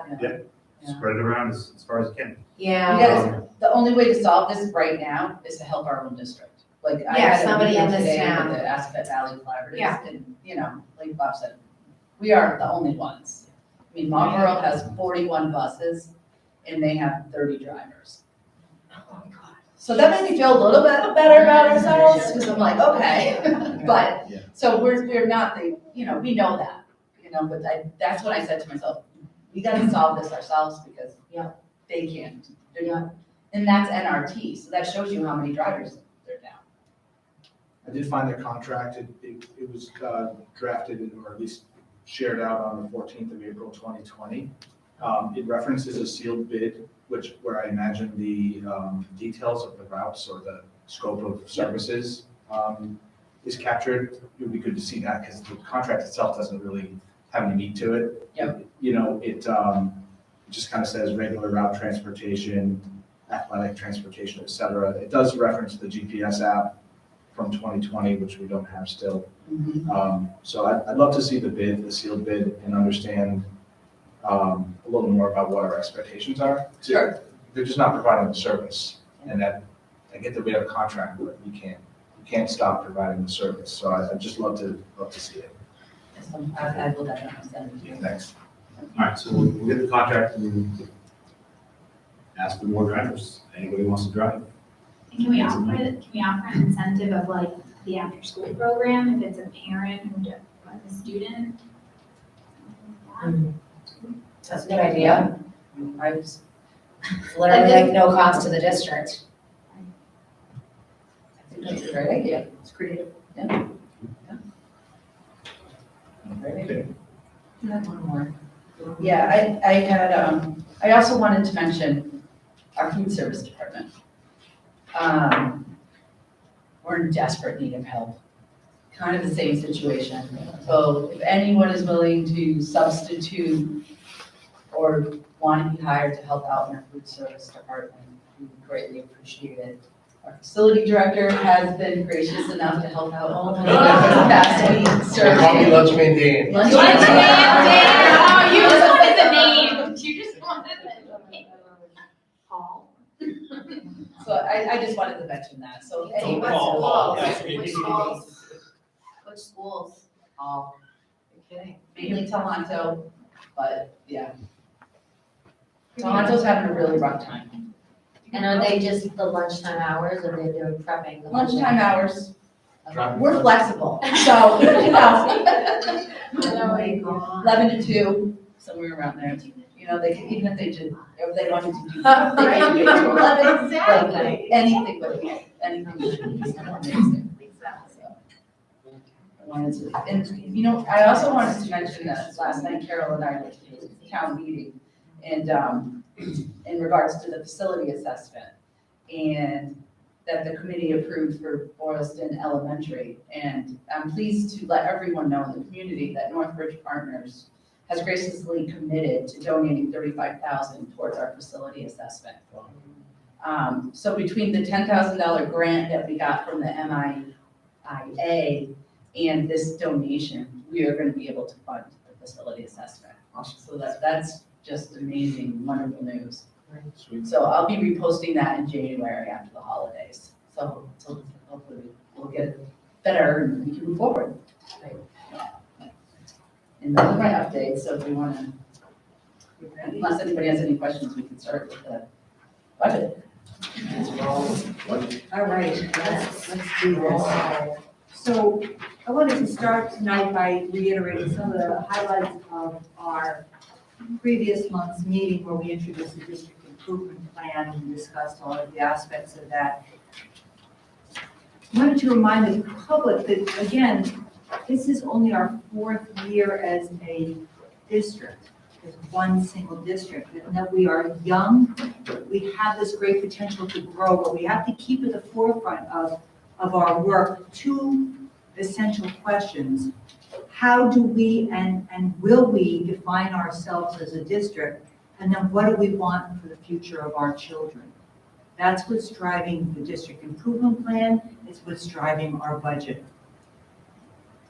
Tonight, we're going to look at this for all of our schools, not just individual schools like we used to in separate meetings that Peter was recounting before about different districts. It's one district and what we need all the way from elementary to middle high school. In the plan, we have 4 different objectives, and you're going to see that reflected in the way this budget is designed and presented this evening. We have personnel, the equitable opportunities for all students, the technology advancements, and then maintaining long-term financial stability and sustainability. Tonight, Nancy Koniski, who is our finance director, is going to outline for us the cost of accomplishing these goals. The budget numbers Nancy will represent, and this is really important, it's a collaborative effort of the members of the budget subcommittee, we talked about that group earlier, representing the school committee and the district administration to put together a budget that reflects the needs of our district, in our district improvement plan. Again, it's our needs, and I keep emphasizing that it's not our wants, it's not our wishes, it's not the nice to have, it's the needs. I will tell you right now, all of you at home who are listening, this is aggressive, and it is a reach. We've never gone out on a limb this way, and we're doing so tonight, and this is how we're moving forward. But however, this opportunity enables us to be competitive with other districts, with private schools, and even to some extent vocational schools, particularly in the STEM areas where they have the equipment, they have the tools necessary to educate students in those particular fields, and they have the funding to do that. And then I see this, watching this through the years, is this is a result of years of holding back funding because of our inability to meet these needs from both of our towns. And as a result, we pushed this off. I said to Nancy, I'm going to give you an analogy of this whole thing in terms of a wet grocery bag. You're carrying all the things home in this wet bag that you need, the items that you need to eat. And the bag is getting heavier and heavier every year, and the bottom is starting to go out on it. You got to save some of those items. We have to decide, what are we going to save out of our grocery bag? Which of the items are we going to pick? All of them? Some of them? We're going to let some drop and break on the floor? Who's going to make those decisions? Who's going to decide what gets saved and what goes out of that wet grocery bag? And that's where we are right now. Nancy met with a group at Aspet Valley today, and the finance directors all talked about this and said, you're courageous, right? Yes. We're going to be in this spot in a couple of years because we keep cutting and we cut and we cut through the years and we've pushed ourselves backward, and now we're in a dilemma with this. I'm going to say to you that I know that the school committee and this admin team, including myself, are open and willing to explore options to getting what we need. Possible grants and reach outs to local corporations, developers, as we did with the facilities, right? Philanthropic organizations. That's the work we're going to be doing in the next several months. We're going to do our best, and we're going to do our part in this. And we can continue to explain what we need and why it's important. Ultimately, it's going to be up to the towns to make the decision to make that reach out on behalf of our students. It's going to come down to you and the towns to do this. So at this time, I'll let Nancy take over. Thank you. So as we start to review the fiscal year 24 preliminary budget, please stop me along my way and let me know if you have any questions. We're fortunate that we have our leadership team with us here tonight, so they'll also be here to help with questions. The first item that I would like to start with is the fiscal year 24 preliminary budget totals. I know you have a lot, so it looks like that. So this document shows you the budget comparisons from fiscal year 21 budget through the new preliminary budget for 24. You will see that it is broken out by level service only and above level service. For the community who isn't fully aware, level service is when a district provides the same level service to students that it had in its prior year. The district will meet contractual obligations both with its employees and vendors. It also will include additional costs to meet federal mandates and anticipated increases due to inflation. The above level service is when the district provides the same levels of service to students that it had in its prior year, but it also includes additional needs. The above level service helps the district with changing needs in education. It ranges from new curriculum, new programs, additional support, and advanced technologies. In reviewing our entire district as a level-only service budget, it is projected to have a 13% increase, which is a dollar amount of $2,538,540. In reviewing the entire district at above level service, it is projected to have a 23% increase, which is a dollar amount of $4,477,269. So before we go and review the budget request from each school individually, I wanted to briefly review the enrollment history with you, going back to fiscal year 17. So the enrollment numbers, so if you want to pull that up. So the enrollment numbers for our two elementary schools, Berlin Memorial Elementary and Boylston Elementary, have both increased last year, fiscal year 22, and then this year for fiscal year 23. Keep in mind when looking at this that fiscal year 20 and 21 can be misleading due to homeschooling with COVID. So in Berlin Memorial, we had a 15% increase in 22, which is 24 students, and a 6% increase in 23, which is 12 students. In Boylston Elementary, We had a 16% increase in '22, which is 38 students, and a 12% increase in fiscal year '23, which is 33 students. And looking at Tohoto Middle School, High School, we had a decrease of 4% in fiscal year '22, which is 20 students, and a decrease of 3% in '23, which is 16 students. The greatest decreases are in 8th to 9th grade, as students are choosing to attend other schools. We would like the community to keep these enrollment changes in mind as we review the preliminary budget for fiscal year '24. It will help communicate why the school committee and the administration would like to see these above-level service requests.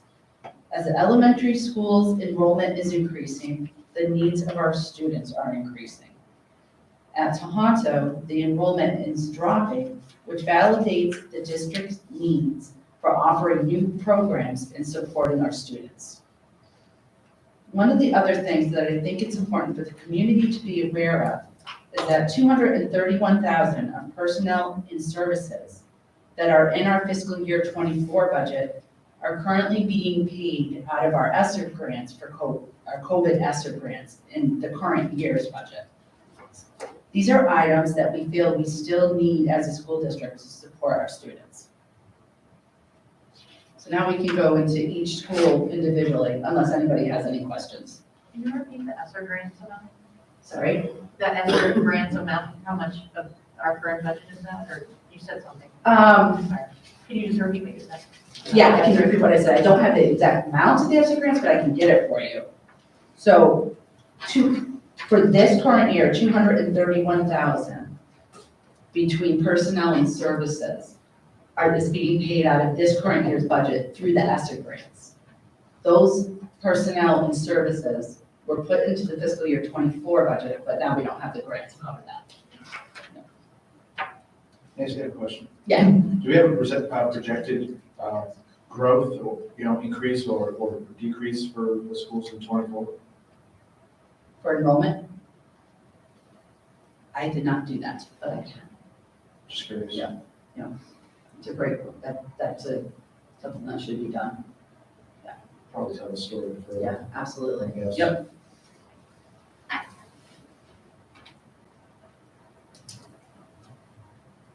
Okay. Anybody else? Okay, then we'll move on to Berlin Elementary. So the level service, we'll start with level service only. So the level service only has an increase of 12% at $481,012. 7% of this is from the general budget at $210,040. The significant increases to bring to your attention under general education are that we have a math tutor that's currently being paid through a grant, and it's being put in the general budget next year. A dyslexia screener that was paid through a grant this year, and it will be put in the budget for next year. We need a new copier in the main office. This was purchased in 2018. We have a slight increase to our regular transportation. We have a retirement payout for one teacher per the contractual agreement. We currently have a night custodian that is contracted out. We would really like to bring that custodian back in-house. The increase would be benefit costs only. Electricity, we have a 31% increase. And our health insurance and benefits are projected to have a 10% increase. 26% is from the special education budget, which accounts for $270,973. The items that attribute to this are, we have 2 new out-of-district students, which also include a 14% projected increase to our private out-of-district tuitions. We have an additional bus monitor We have an increase to special education transportation, and we have a special education teacher that's retiring that also will get paid out for the contractual agreement. Can I just clarify? Yeah, So when you please. say out of district tuition, so those are Westland, Berlin, they have Berlin students that aren't their needs aren't met within our district, and so they need to go to an out-of-district placement. That is correct. It's not a student from elsewhere. Yes, that is correct. That's correct. Yeah. The above level service requests for Berlin have a total increase of 20% at $841,143. 15% is from the general budget of $484,653, and 34% is from the special education budget at $356,491. So the first section that you'll see of the above level service are the items that we went over at the last meeting with the district improvement plan. So I'm gonna move over that unless anyone has any questions in that area. I thought I would just move to the above level service items that weren't in the district improvement plan. Is that okay with everyone? Yes. So the significant increases to bring to your attention under general education for that, we have various software that we need. We would like to start putting in a small line item for new desks and chairs for students to kind of keep up to date with them. The literacy decodable materials for K through 3, kindergarten through 3rd grade. We have an outdoor storage container in Berlin that we have been leasing for several years. It makes sense at this point to just purchase it outright instead of keep leasing it. If we did that at the beginning, we would have already saved some money. Reprogram our pellet boiler, needs repair. We put in various capital items from the facility assessment into the general budget, our special education reserve fund, and we have increases to several of our facility line items ranging from maintenance and repairs, plumbing, electrical, HVAC, boiler, and other expenses. And under special education, we have Orton Gillingham training.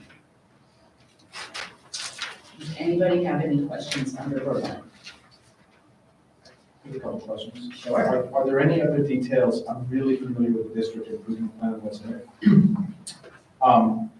And by the way, the vision that this stuff creates for Berlin Memorial, and I know we'll have the same for the other schools, is pretty awesome.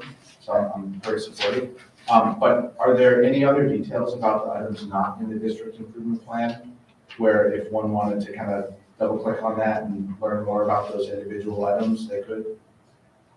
There's not, but I can add it in.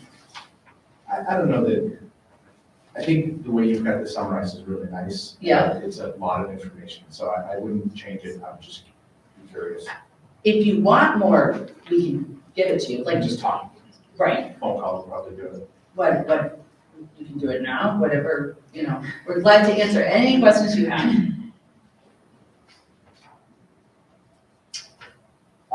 Yeah, I mean, maybe you could share a little more about some of the software packages that are being proposed and what impact they would have on the school community. Absolutely.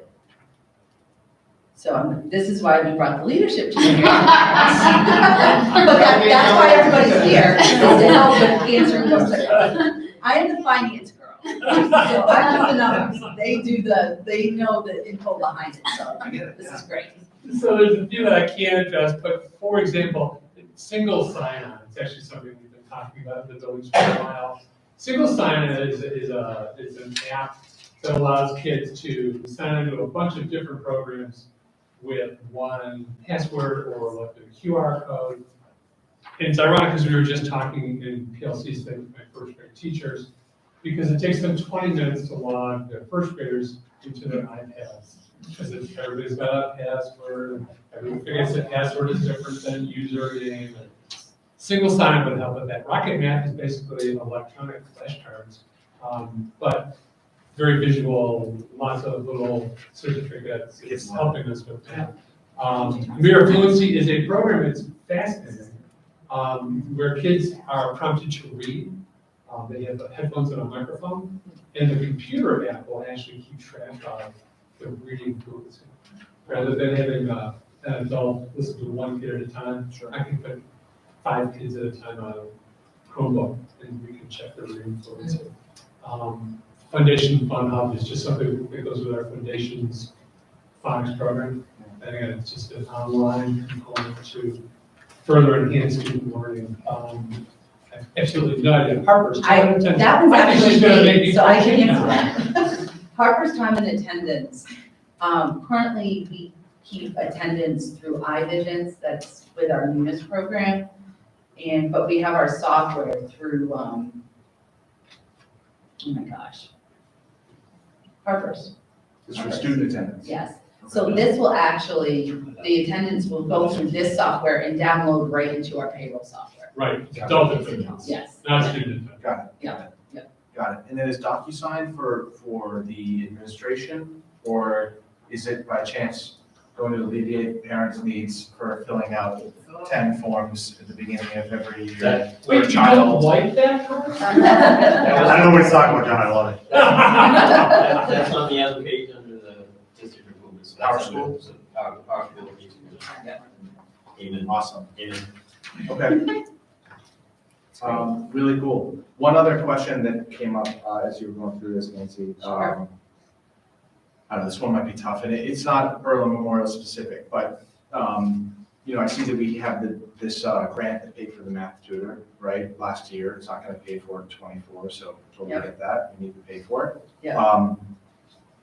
But it does imply that grants are a funding opportunity for us. And so as we look to execute on as many of these great things as possible, do we have an idea of what opportunity, financial opportunity is out there from a grant perspective? And how do we So- strategize to get money that way? The way I built the budget a little bit different than was done by the prior director of finance. So the way I built the budget is I took all the entitlement grants, your 240, your special education grants, your 240, your 274, your Title I, your Title IV, they're all grants that you're entitled to, that you get as a school district. I apply them to this budget. So they're in there. Awesome. Yes and no, because we're still so high. Yeah, right, but, so I accounted for everything that I'm aware that we will receive. Okay. So they're in here. Okay. So, about the grants, because this is something we've talked about at the subcommittee meetings. It probably would be a full-time job for somebody in central office. And whether or not we want to invest in this down the road, maybe not right now. There's so much money out there, whether it be through federal grants, state grants, or even private grants, private funding, corporate,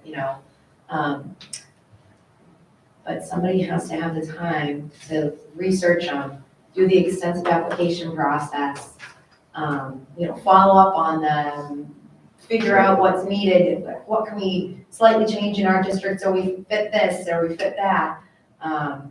So I think there's a ton of opportunity in grants, and I just feel like we've got so much on our plate right now. Maybe that might be a thing for next year to kind of broach that subject, maybe with the subcommittee, and personally bring it to the committee, maybe about hiring, or have it be, part of somebody's role that's already in central office that might, need another thing to do. But I think there's opportunity there, but I don't know how much money Nancy's gonna have time to apply for. I love the idea of hiring a grant writer, and, I don't know the size of the grants that are available, but, we just need to cover one salary, and then it's worth it, and then anything after that is gravy. So that might be an interesting. One of my prior Thank you, districts, Valerie. we consulted with a grant writer. And, great. Right, so we could That was years outsource it. ago, but I would imagine there's still quite a bit available. Yeah, so we could just outsource and then, some years, like a year like this, it would be really beneficial to have. They'll get a small percentage of any grants that they get. So the bigger grants they get, And so even if we it's kind handle of the advantageous. Title I grant, Title IIA, and for ourselves, in-house, we can still could outsource for more private grant Right. opportunities. So we do have some positions that are in our grant fund. Each has them for paraprofessionals and special education grant. I have some Title I, I have Title I tutors in there. So we do have positions are being funded. We don't get a lot compared to other districts. Because we're size. Yeah, because we're small. We're small, we're at the poverty level. Yeah, Because we don't yeah. qualify. Economics says we're right in the middle, I know. Right, no, it's just, it's entitlement, but we're entitled to a certain amount that's determined for us by the federal government. So that's all we can work with. We get $10,000 for Title IV and like $12,000 for Title II. That's just professional development. Does it make sense now, as I just said, we have so much on our plate, but I'm thinking like this year is such a large budget, and it's hopefully we're not gonna be doing this year after year after year. Does it make sense to maybe look for a consultant? I don't know how long it takes. I don't know, maybe that's something we could talk about at our next subcommittee meeting. That's part of what I was saying before. We should be looking at private grants to fund some of these items. It's difficult to fund positions because you can't sustain them over time. You know, they're only as good as the grant is long. But we can certainly look for things that those private grants will pay for. Right. Put a Dunkin' Donuts logo on the new copier. and- Yes, that's the roof, I remember a time when I was the- like, you never do that in education. Now I'm like, bring it on. Yes. Yeah. Yeah, all right. One other general question, last question, because you've never been last. So regarding process here, is there a point at which, again, across schools, we would consider prioritizing some of the things we're asking for, right? We'd love to be able to execute all of these. Right. But if our decisions have to be made, I think we might want to be influencing those decisions, right? As opposed to someone randomly, doing their best. Carol and I kind of have already sat, and we kind of have a side list, I'd say, where our priority and. How's that get conveyed to FinCom, and, to some of the Well, stakeholders? this budget, when we vote on it, will be conveyed, how we vote on it. And then tomorrow night, that's why I asked you guys about tomorrow night, there's a meeting, and then So it's like a working process, right, until February, when you guys make the official final vote at the open public hearing. That's when your final budget will be. So cuts will happen if the committee would like, between now and then. Or shifts. Or One of shifts, our, yeah. one of our intentions, one of our strongholds is we said it's 3 years. So if we have to shift items or personnel positions into a second or third year, that's what we would want to be looking at. Because all of the things we said we want to do in the district improvement plan, we don't want to, to cut, for forever. We want to make sure we just push it to maybe the second and third year. And I do think even the admin team, the principals would have in mind what they would see as logical to be shifting to another role, right? So. Okay, yeah, just, I guess, I understand that we're voting our recommendation for this budget to move forward, but, we have another hearing in February. As a community has a chance to see this, react to it, as we hear from constituents about what they think, how they want to spend their money. It might be nice to sort of have a list of items that we really want to protect, right? That are just crucial, and some that, maybe we can consider other ways of. We'll continue to look at that with the sub, I think there's a perfect use of the subcommittee. Yeah, and we talked about too, Bob, there are huge things this year that we almost don't have a choice. Increases in utilities, increases in special needs, that's state mandated. So, I mean, some of the stuff, it's almost like we don't have a choice. So if we're forced to make cuts somewhere, it's gonna be, well, we'll have 2 teachers and there's gonna be 30 kids in the class. I mean, some of those things, it's like we're at that dire of a situation, I think. Just because of the inflation and the current state. So I think it's gonna be important to get this budget out to the community and let people know how important it is, to put the investment in the public schools right now, in our community. That's really good.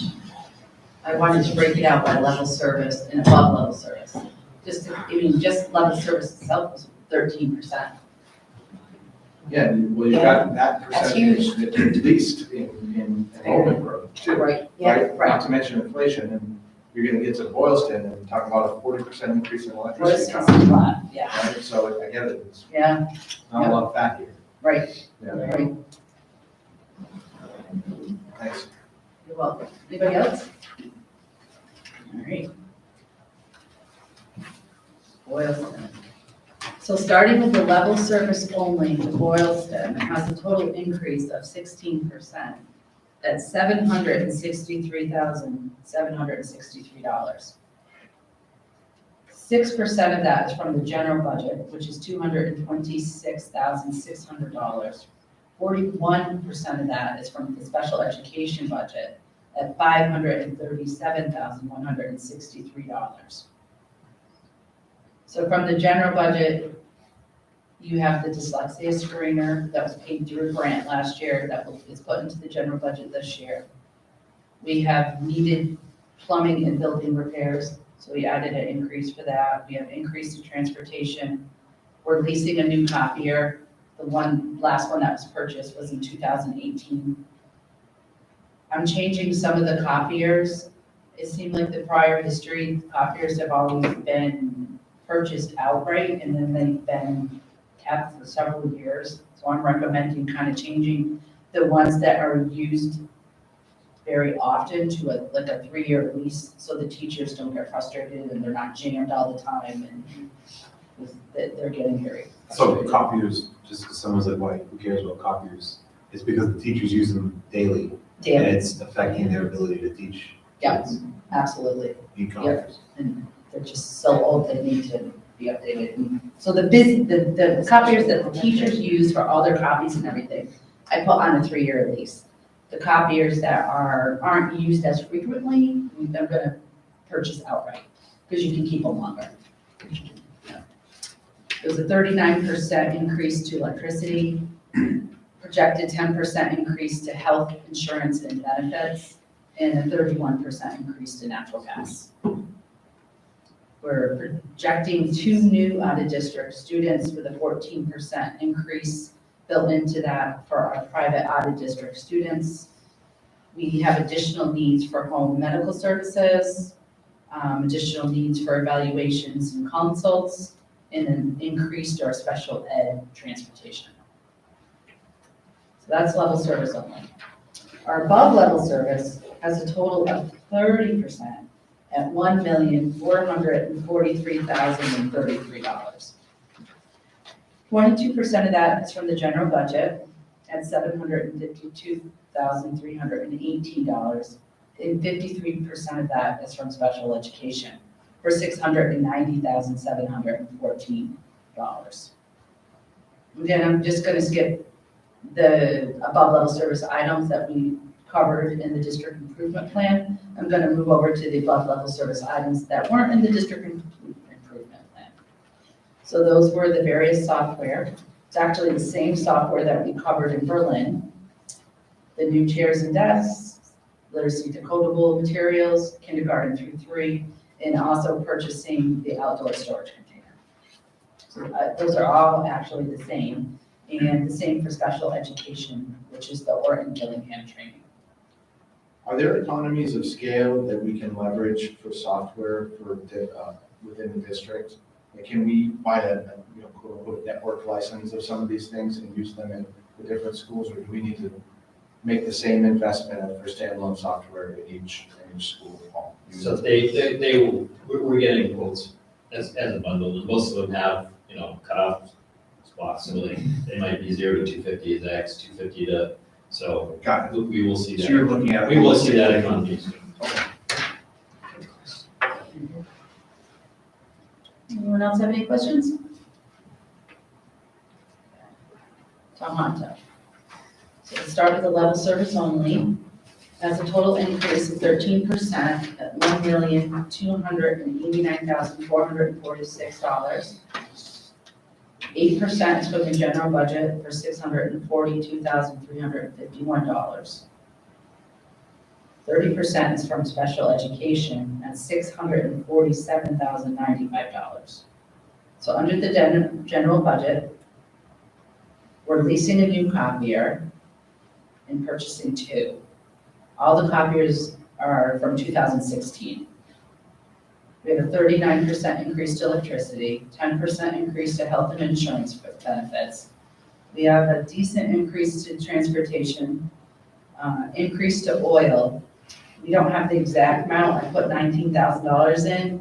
We're currently out to bid, waiting for it to come back.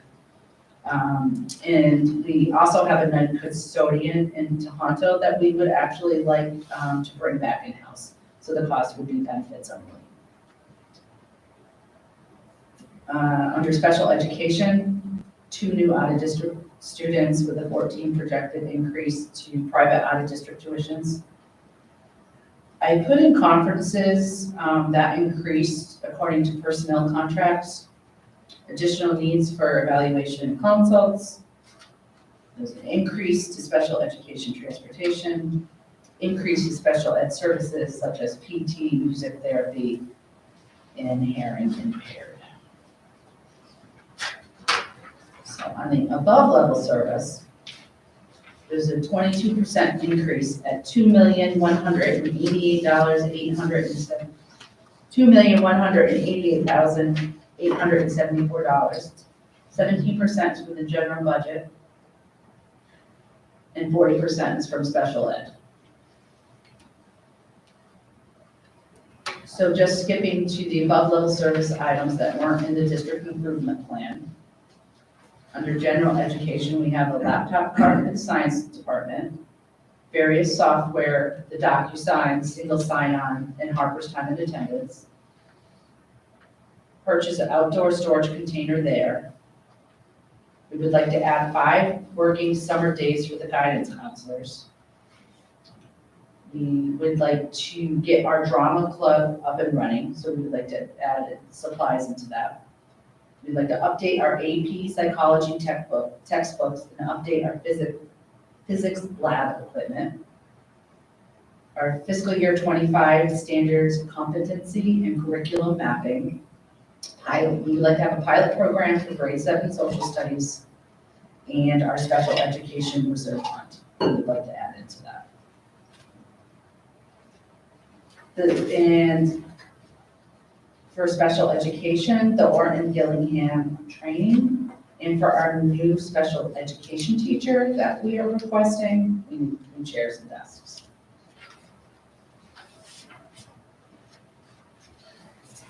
Anyone have any questions? I do. It's not a question. I think this is awesome. It's a tremendous body of work. And what's really impressive, honestly, is how you've summarized it concisely. Because I know it represents, what's in this 30-some-odd page document, and you've done a really nice job. So thank you. Thank you. And to all those that helped. What I think about when I see these is how I will convey and communicate what we're seeking and the vision that the district has to people that aren't in the room or watching this meeting right now. Right. And I think the only thing that might be helpful, and maybe we could kick this down to the budget subcommittee, or maybe even the student success, since it's sort of overlaps with the district improvement plan.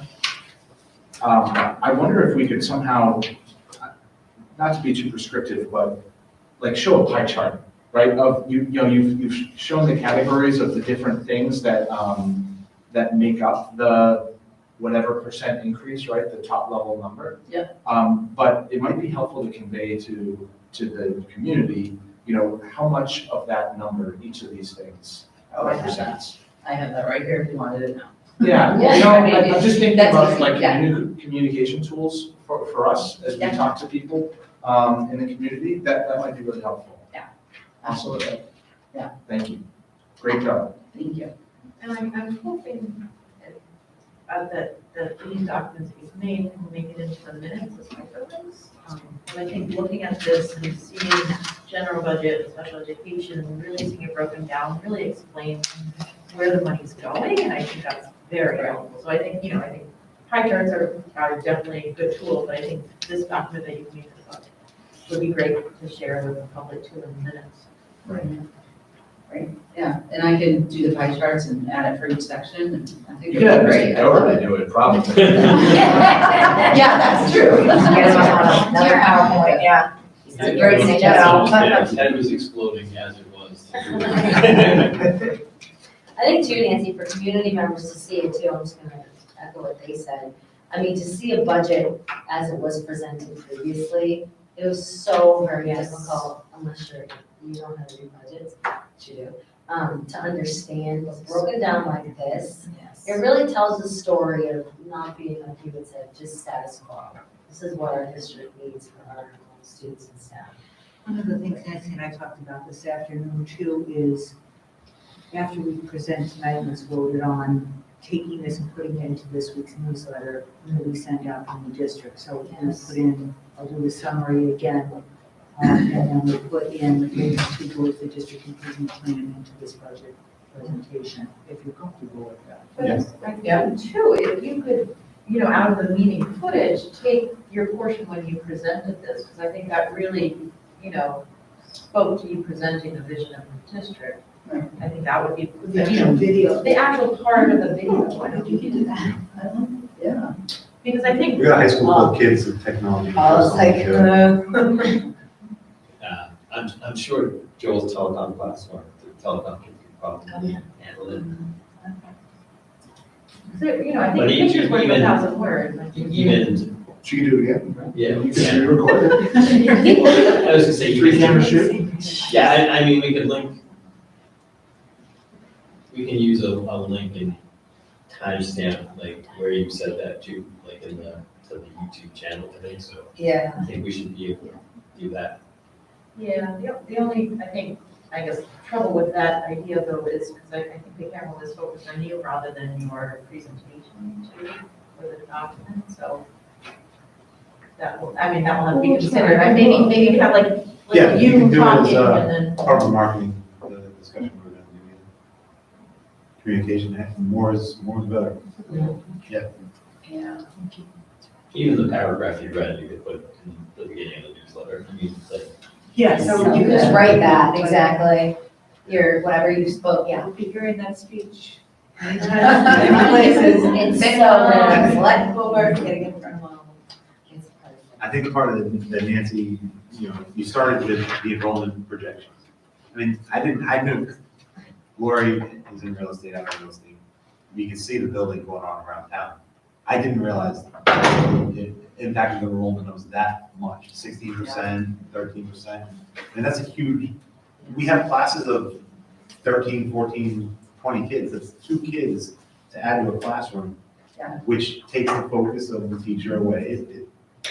It dilutes everything down, right? So the story here is the growth in these 2 towns over the last 5, 6, 7 years. It impacts what you're gonna do in schools. You wanna have small classes, you wanna have extra resources or opportunities for kids, you wanna compete with other towns around us. You have to fund it, you have to invest in it. I think that's part of the story, is the growth in the towns. Whatever that has been, so that was, I like that. I know you asked for the next year's numbers too, and I know that's in the works, I know you get reports on that, so I know that is coming. The other piece that I think is important for people to understand is in this budget, we have kind of 2 categories. One is like recurring expenses. So hiring a teacher, that's a recurring expense every year. Like there's certain things in here that are one time, like part of the capital budget. Yeah. So, I mean, the numbers are really big this year, but some of that stuff, if we put a roof on VES and it's $1 million, we're doing that once. So that's $1 million once. We're not gonna do that year over year. So I think it's important, and I'm sure you have that kind of broken down too for the presentation as to what's a recurring expense and what's a one-time Right. You know, some of this software, again, I don't know, what is it, you pay every 3 years, or is it annual licensing, I mean, again, so.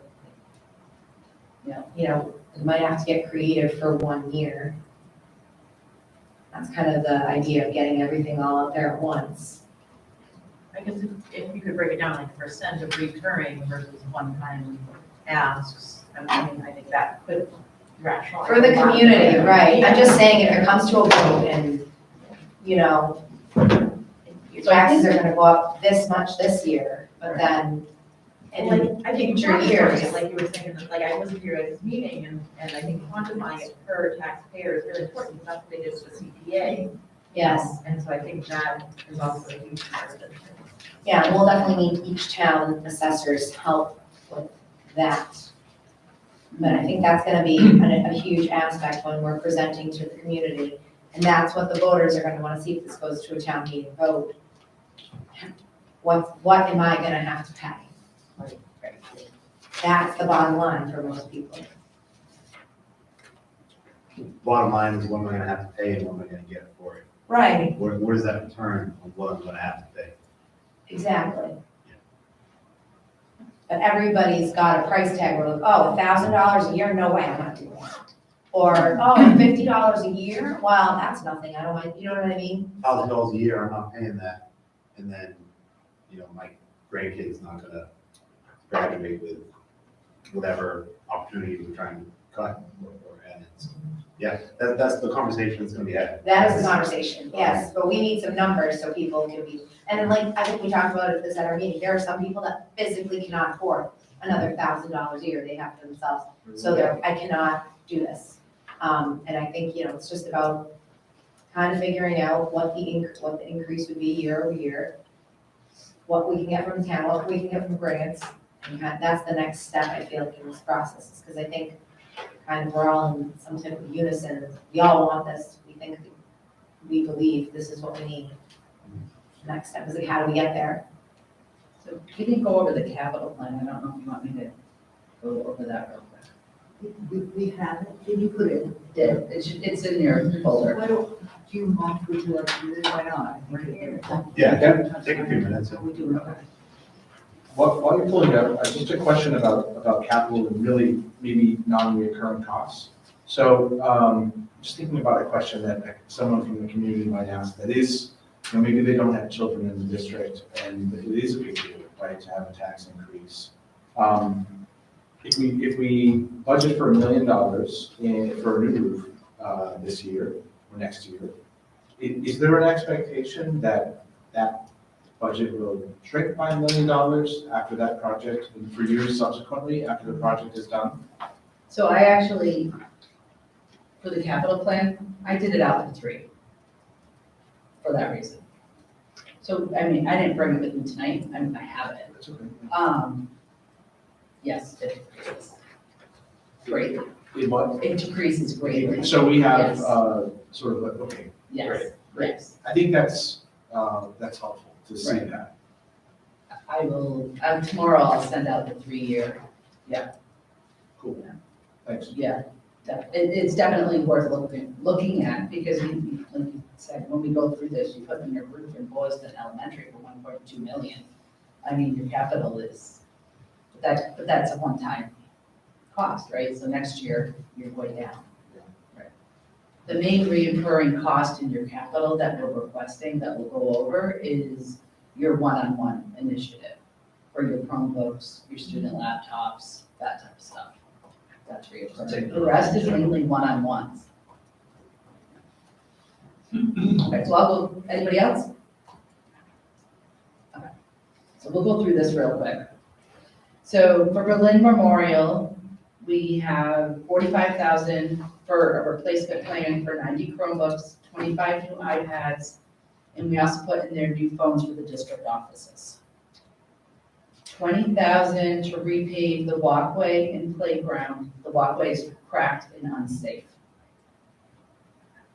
And 273,000 to replace the flat roof. The existing roof is 22 years old. We'll remove the existing roof to existing deck and replace with a new roof system. The total of the request is $337,838. In Boylston, we Can I ask you one have, question? Yep. Nancy, what does the playground mean? We paved the walkway in the playground, what does that mean? I mean, I know we paved the walkway means, but I don't know.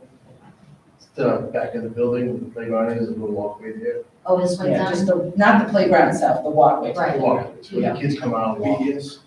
BES? Berlin. Berlin. I know that one. Yeah. Thank you. Sure. And then in Boylston, we have to resurface the roof. We put, to resurface the roof is 1.2 million. A new roof would be 3 million. And a resurface will last a good 20 years. 15 to 20 years versus a new roof, 20 to 30 years. That's why we went It's a that big route. price jump. And under IT, your replacement plan would be for 105 Chromebooks, 25 new iPads, and portion of the new phone system for the district offices. The kitchen floor replacement for 30,000, it's a safety concern. We really need a non-slip floor in the kitchen. And HVAC installation, there's no HVAC in the building, so that's 400,000. So the total amount of the request is 1,679,000. In Tohoto, we have 200,000 for the security camera and system. It needs to be upgraded. We put in 50,000 for facility assessment. For IT, replacement plan for 120 Chromebooks for middle school students and the phones for the district offices. And a replacement plan for 85 Chromebooks with student laptops for the seniors, $110,500. The auditorium sound and light system, we need an assessment for that as it's not working correctly. The lights. The lights, right, yeah. So we want to get an assessment on that to figure it out, where to proceed. So that's $5,000. HVAC upgrade, $15,000. And then you got your principal and interest from your bond for the building. So the total request is 1.7 million for Tohoto. How much does a Chromebook cost? About 260 to 270, it varies, they've gone as high as 310, they've gone as low as, it's a supply chain kind of thing. I think we put 275 as our guess for next year. That's just because they're damaged. So that is to try to get everything, the replacement plan is to try to basically have everything on a 5-year cycle. So we're not asking them to last longer than that, where right now we have things that are a lot older. So Paul, that seems totally reasonable, right? Like just IT hardware, 5 years, so Yeah. older starts to become a dinosaur. We talked about this a little bit during the district improvement plan discussion. I know it's probably not worth much, not the Chromebooks and such, but man, I would love for us to figure out a way to wipe them and donate them to like the Council on Aging. Maybe our seniors could use them, or someone in the community, groups in the community. Great idea. So if we do get on a ongoing, kind of recycling program, I feel like that would just. At this go a point, long most of way. what we're using is, and again, so it's like, the things that we have as spares, we end up needing as spares for ourselves, so like gaskets damage them, or as, keys pop off or whatever, we're going through anywhere from 30, depending, like Tohoto, maybe like 50 in a year of just replacing. Can parents be held liable if their child damages a? If it's, we have insurance at the middle high, whether it's that at the elementary school or not, I don't know. Yeah. Again, we looked at, it's kind of, let's see how it goes with the middle high school. We haven't had, I think we only had 2 claims so far, so like it's hard to judge. Is this company good, or is the program working? Is it really saving us anything, kind of thing? But I agree, like, again, should it pass, like, we should be in a better position to do something like that with with the leftovers. Yeah. All right. Can I add just one more thing, because to kind of correct what I said earlier, because I know I said like the future of the capital plan went down. So I pulled up my 3-year plan for the capital plan. So just quickly for Berlin in 25, we have on there the IT for the replacement plan, wireless access points for 27,000. And then we have on there to shingle the roof area. So that's 1.1 million. To do what now? Berlin will need it. For the other part of the roof. Oh, the shingle. Yeah. So I didn't want, I said it went down and I'm like, no, it didn't. So for 25, it goes up, but then in 26, it goes down to 443,000. We put in playgrounds, redoing the playground surface, window glazing, IT, updating HVAC ventilators. But I'll get all that out to you. The other schools did go down, but I just wanted to. Yeah, I mean, of course, everyone would want it to go down, but I think more importantly, they want to see that the right things are hitting the budget each year and Right. not carrying over things just because. Right. And it sounds like that's exactly what we've done. Exactly, yeah. Do you mind just going back to West Elementary's HVAC? So that's heating and cooling? What was elementary? Yeah. For the HVAC upgrade, would be just for air conditioning. Okay, so it do just the furnace? Yeah. I think last year Jeff had looked into getting chillers into the rooms, because I don't know, maybe there's a better way, maybe you can put those mini splits or something, but we discussed it at length last year, because some of the classrooms in that school get into the 90s. Yeah. And that, like in May, for a whole month of May or September, that becomes a safety issue, I think, or a health issue. So. This is awesome, thank you. Any other questions or anything to add to it? No, I'll get that information out to you tomorrow with the pie chart, love it. And then send you out the 3-year plan for the capital. It's great. All right. Should we move on to our business items then? All right. First one. Oh, yeah, I'm sorry. You don't want to stick around for the rules, guys? You want to stay for another 35, 45 minutes? Yeah, we've asked all the questions, so you can Thank you. sure take off. It's up to you. We need to miss a good part. I want to finish up the outermost house. Drink my report card on the fridge. You had no idea. No idea. That's so funny. That was really awesome. I'm so glad they did that for you. Seriously, one of the best teachers of those teachers are awesome.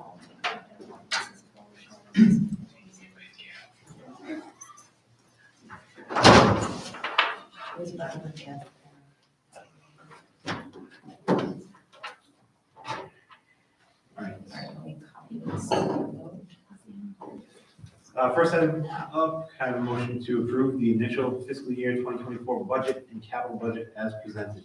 So moved. Lori, Second. Julie, favor? Do we have a discussion? Yes, you want a discussion? Yeah, just, I think it would be helpful, Mr. Chair, this is my first time going through it, and I'd love to understand just the sequence of events, right? What is the significance of this vote? I know we have another budget hearing in late February. So I'd love to just kind of share and talk about the whole arc of this process and what it looks like. Yeah, so we're gonna vote on this one tonight, so we're preliminary, right? And then tomorrow, obviously, you're going to the Berlin Finance Committee to discuss it, talk about it, answer their questions. There'll be other meetings like that, right? You don't have a date yet. Yeah. So Berlin reached out and specifically, I believe, invited you to this particular day. Yeah, Yeah. they usually have theirs the earliest. Yeah. At the very beginning of the budget season, I did a budget calendar. Oh, yeah. I don't, was that shared with you? Yes, it's at home. I can find that too and resend it. That will help too. It kind Or of, just put it on the drive. Okay. Julie has it, yeah, that's it, Julie has it. Does that help? It's the month of January. Preliminary expenditure budget gets presented to the respective towns, board of selectmen and finance committees. Berlin's probably just a little early. Yeah. I mean, in all honesty, after next week, nobody's doing anything. I mean, we're literally, actually, next week, like, we're getting very close to the happiest time of year. Okay, so today, preliminary expenditure budgets presented to the school committee for discussion. That's happening today. Then, next step is to present these to respective towns, board of selectmen and finance committees. And it sounds like, Carol, Nancy, I don't know if the school committee's approval is a prerequisite for that, but probably would like to have it, right? They're going I into think those that's meetings. why, Adam knows this one. I think that's why we had done it that way, yep. Okay, and then we have a 3 or 4 month process between December and March where the administration continues to develop budgets as new information occurs. Revisions are brought to the school committees for updated review. So this is, we see as a preliminary starting point, launch it, and then start gathering information. And then,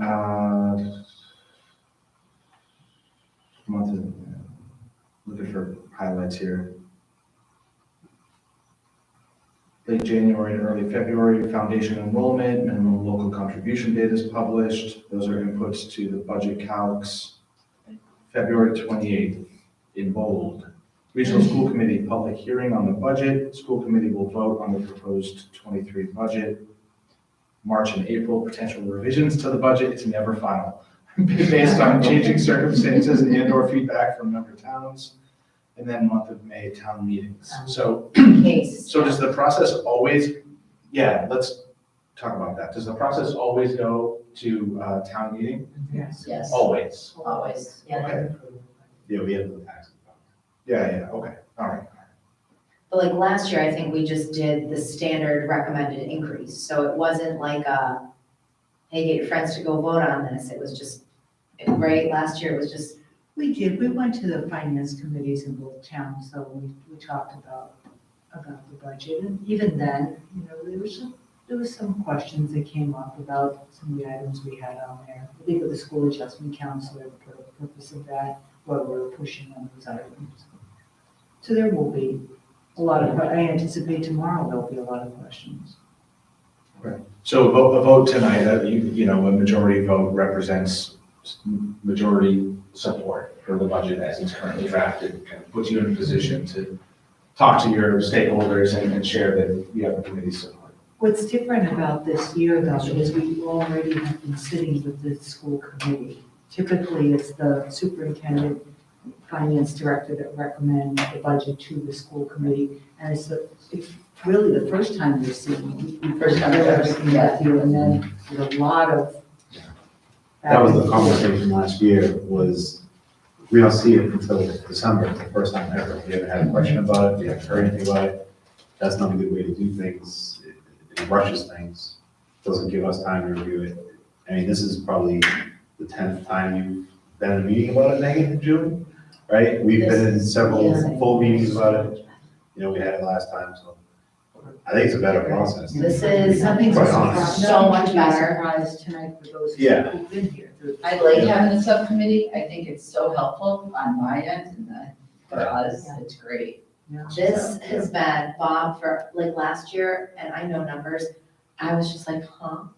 And we didn't even see, last year, we didn't even see what all the schools were asking for. So for all we knew, we're voting on this budget and the principals needed other things. This year, the subcommittee had the privilege of sitting down and looking at everything.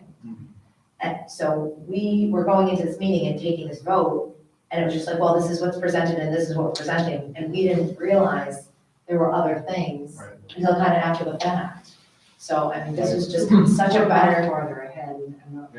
Yeah, this is just a much better process, I think, so. Yeah, and likewise, the other subcommittee helps. I mean, it was helpful to see the scope, right? The scope that we were seeking to fund. Yeah, I think the key for us next, and I think Mike might have mentioned, I wasn't sure, is to sit down and look at the dates of all these different groups that are meeting, CPAC, PTO meetings, the Educational Foundation, all of those, including, and then the town meetings and senior citizen meetings. Yeah. Or any of the organizations in town that we can think of and find out what they're doing and see if we can get on the agenda in the next couple of Right, for the district and River Glen, yeah, so many people can spread the word. But we have to be careful not to have a quorum in any of those meetings, right? Not to have a quorum in any of those meetings that you were just talking about. Right, we would, and Nancy and I would go, and then it's typically whoever, like tomorrow's meeting, I don't think you have to have. Yeah, you can go, you just can't discuss or deliberate. with the Deliberate. audience. We'd just be discussing You can go and. the plan that we've already been presented. Yeah. Because it was already presented. Yeah. It would just be more like, because people don't always watch the meetings, as you know, and then they're like, wait, what's this, what's going on? So getting in front of these small groups and giving a mini presentation, it's stuff we've already talked about and deliberated on, so I think there's no risk in that. Yeah. So it doesn't have to be everybody, I mean, you and I could go to one of the meetings if you have a group that you want to go talk to. Or we've talked before about getting into people's living rooms, I mean, if they want to host a Yeah. coffee or a, whatever it is, to get in there and talk with people. I think Harvard would be a great Oh, pot yeah, spot. yeah, And, yeah. Where we might have a lot of people that potentially don't have children actively in the school Yeah. system and might want to learn. And during the days there, yeah, there's. School stuff. Anyone else? Ready to vote? In favor? Yes. All right, 6-0, passes. May I have a motion to approve policy JICA student dress? So moved. Julie? A second. Lori? Anybody like to say anything about this policy? All right, all in favor? Against? Motion passes 6-0. May I have a motion to approve policy AC, non-discrimination, including harassment and retaliation? So moved. Julie? A second. Lori? Anyone? Yes, question. Just go ahead. So, in this policy, it references, it states application to any member of the school community. And I'm curious if somewhere within this policy or elsewhere, there is a legal definition of school community. I don't know what that means and who it includes.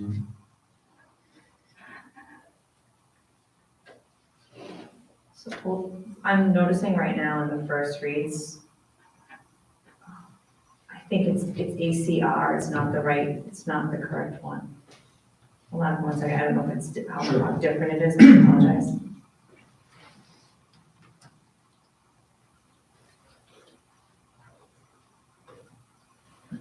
There was two ACRs, one was a regulation and one was a One policy. was a regulation, Goodness, yeah. thank you. Yeah. And then the other one, Was finally. Like when you go to that, it goes right to the first one. Updated policy updated policy AC is the revised one policy for BBR students. Yeah, it still says school community. yeah, the hyperlinks should work on this because I put those in here. If you're on the agenda, let me just see if I can find it that way.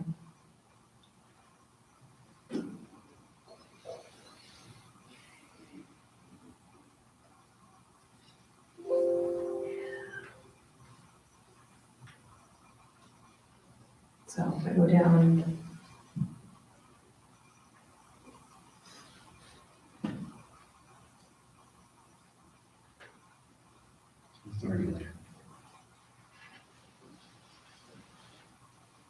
Yeah, it's policy ACR. I don't know why it's connected like that. It should be policy AC. So I wonder if we should vote without that one in there because the incorrect one is in the drive. All right, so there's a motion on the table to approve this. We should vote this down. Yes, because it's not the correct one. Oh, so AC was never on there. So the one we were reading was ACR. ACR is regulation. Uh, Does that say ACR or AC? ACR. No, it's ACR, that's, yeah. All right, right, so we'll vote this one down. All right. Could I, before we move? Yeah. We do that, there was just one concern I had too, I guess later on they can fill in the name of our school and stuff, but, I want to make sure there's redundancy in who can be reported to. That there's more than one person that can be reported to in case that one person is. Yeah, and these are the two policies that came from the attorney, correct? The policy and regulation, this one, I do not know. because this wasn't the standard MASC. We didn't have a policy AC. We've never had one. And it looks like this one is labeled ACR. They're both labeled ACR. Well, I'm gonna have to go through and see what the difference is. We never had an AC.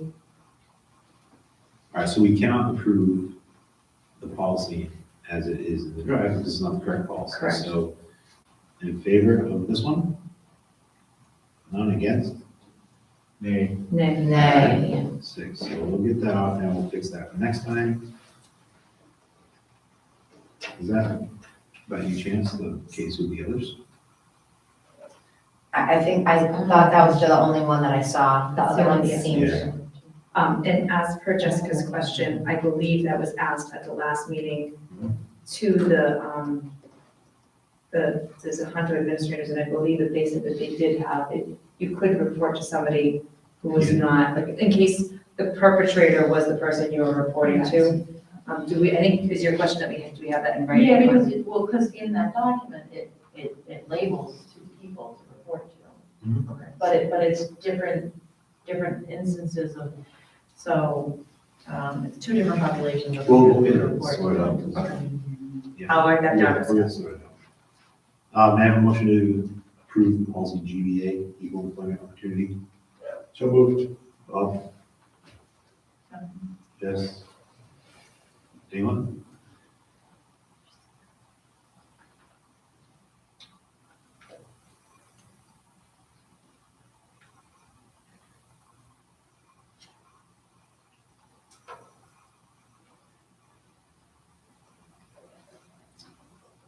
No questions? So in favor? Aye. Aye. All right, against? Passes. May I have a motion to approve policy GCF, professional staff hiring? So moved. Bob? Second. Julie? Anyone? In favor? Aye. Aye. Against? Motion passes. May I have a motion to approve policy JV, equal educational opportunities? So moved. Bob? Second. Jess? Anyone? In favor? Aye. Yes. Passes. We have a motion to approve policy JFBB, school choice. So moved. Oh, Bob? Second. Second. Megan?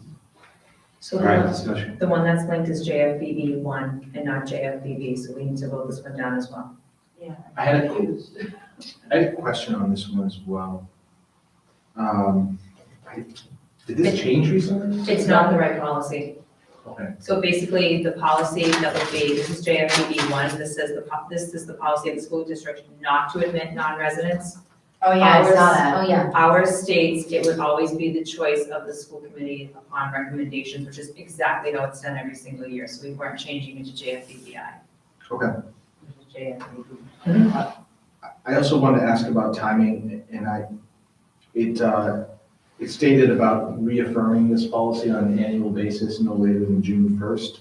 And I wasn't sure when the last time we did that was and when we would be due to do it again. Or if this would count had we voted it today. It's like that document is no longer here. I'm not finding it, so I won't worry too much about it. We'll just wait for the right one to get in the draft. We'll vote on it.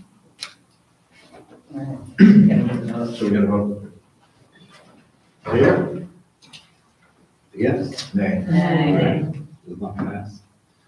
Okay, may I have a motion to enter executive session to conduct negotiations with union personnel of the BPA and to review and approve executive session minutes from November 15, 2022 and December 6, 2022, and return to open session.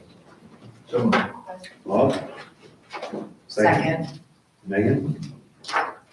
Your question? I have a question. We didn't vote on any of the minutes. We did the beginning. We did. That's the consent agenda, Yeah. Consent agenda. the very beginning. Can I ask a question? Everything was included in the drive, I double checked it.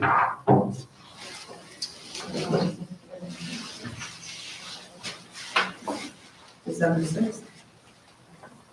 Some things was executive session, but we were done. Executive session is not. I understand. What's the question? I can't hear you. Sorry, so in the consent agenda, I apologize, I missed that, and I'm including all of them. It lists here H, December 6th open meeting minutes. Yep. Which is only the final minutes of the meeting. There's the opening of the meeting, the board to go into executive session, the return to open session, and then the vote. The motion. It's just the public part. Yeah, no, I understand that. I didn't see that in the drive anywhere. December 6th didn't It was include- there at 5 o'clock this afternoon. Oh, I saw that. I have noticed. December 6th open meeting. Oh, you know what, Jessica, this used to happen to me when I was new. So I also will say, Google is having major issues I'm seeing that today, as we December said. 6th, 2022, open meeting. Yeah, sometimes you don't have access to stuff, it just doesn't show up.